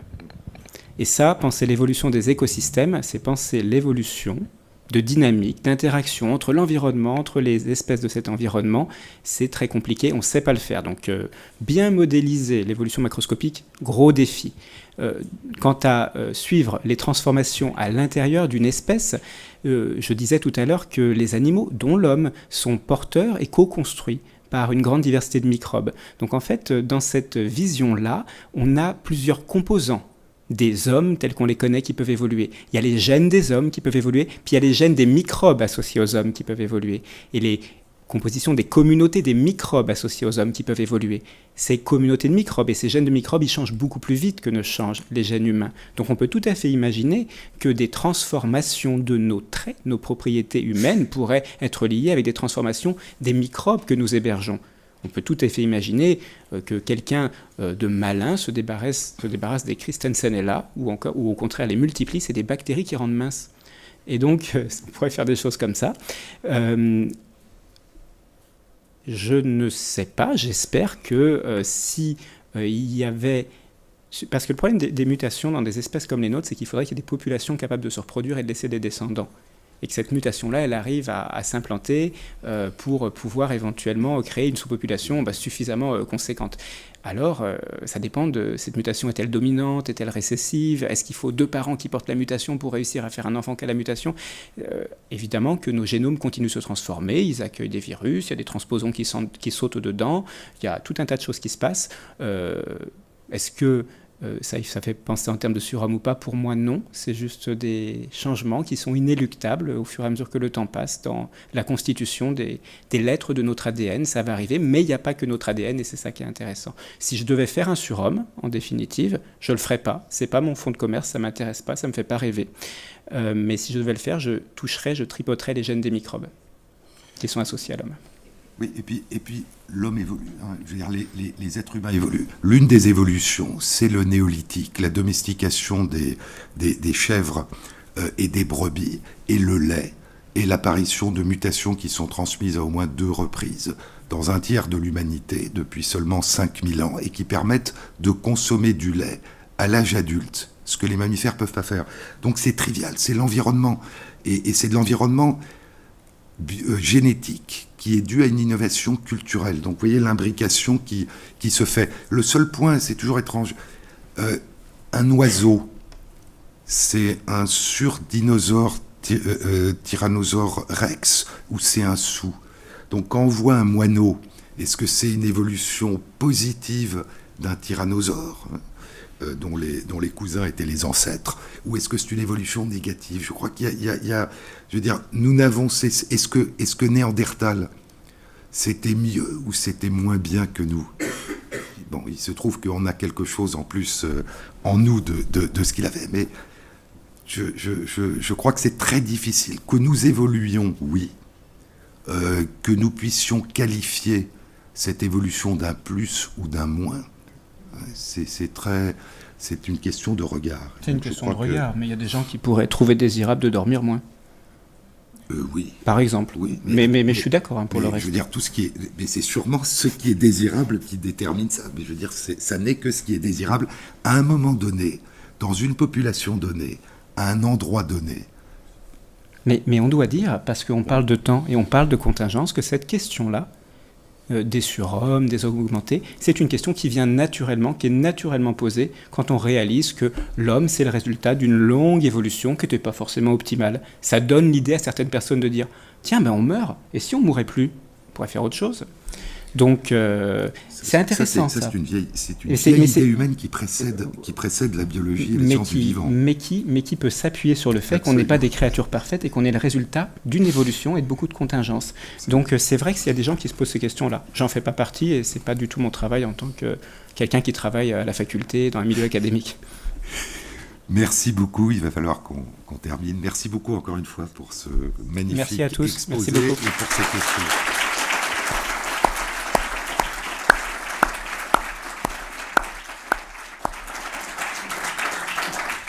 La prochaine séance aura lieu mardi 12 juin. Et 12 juin, il sera animé par la mathématicienne qui étudie la biologie, Hélène Morlon. Bonne soirée. Merci beaucoup. C'était super.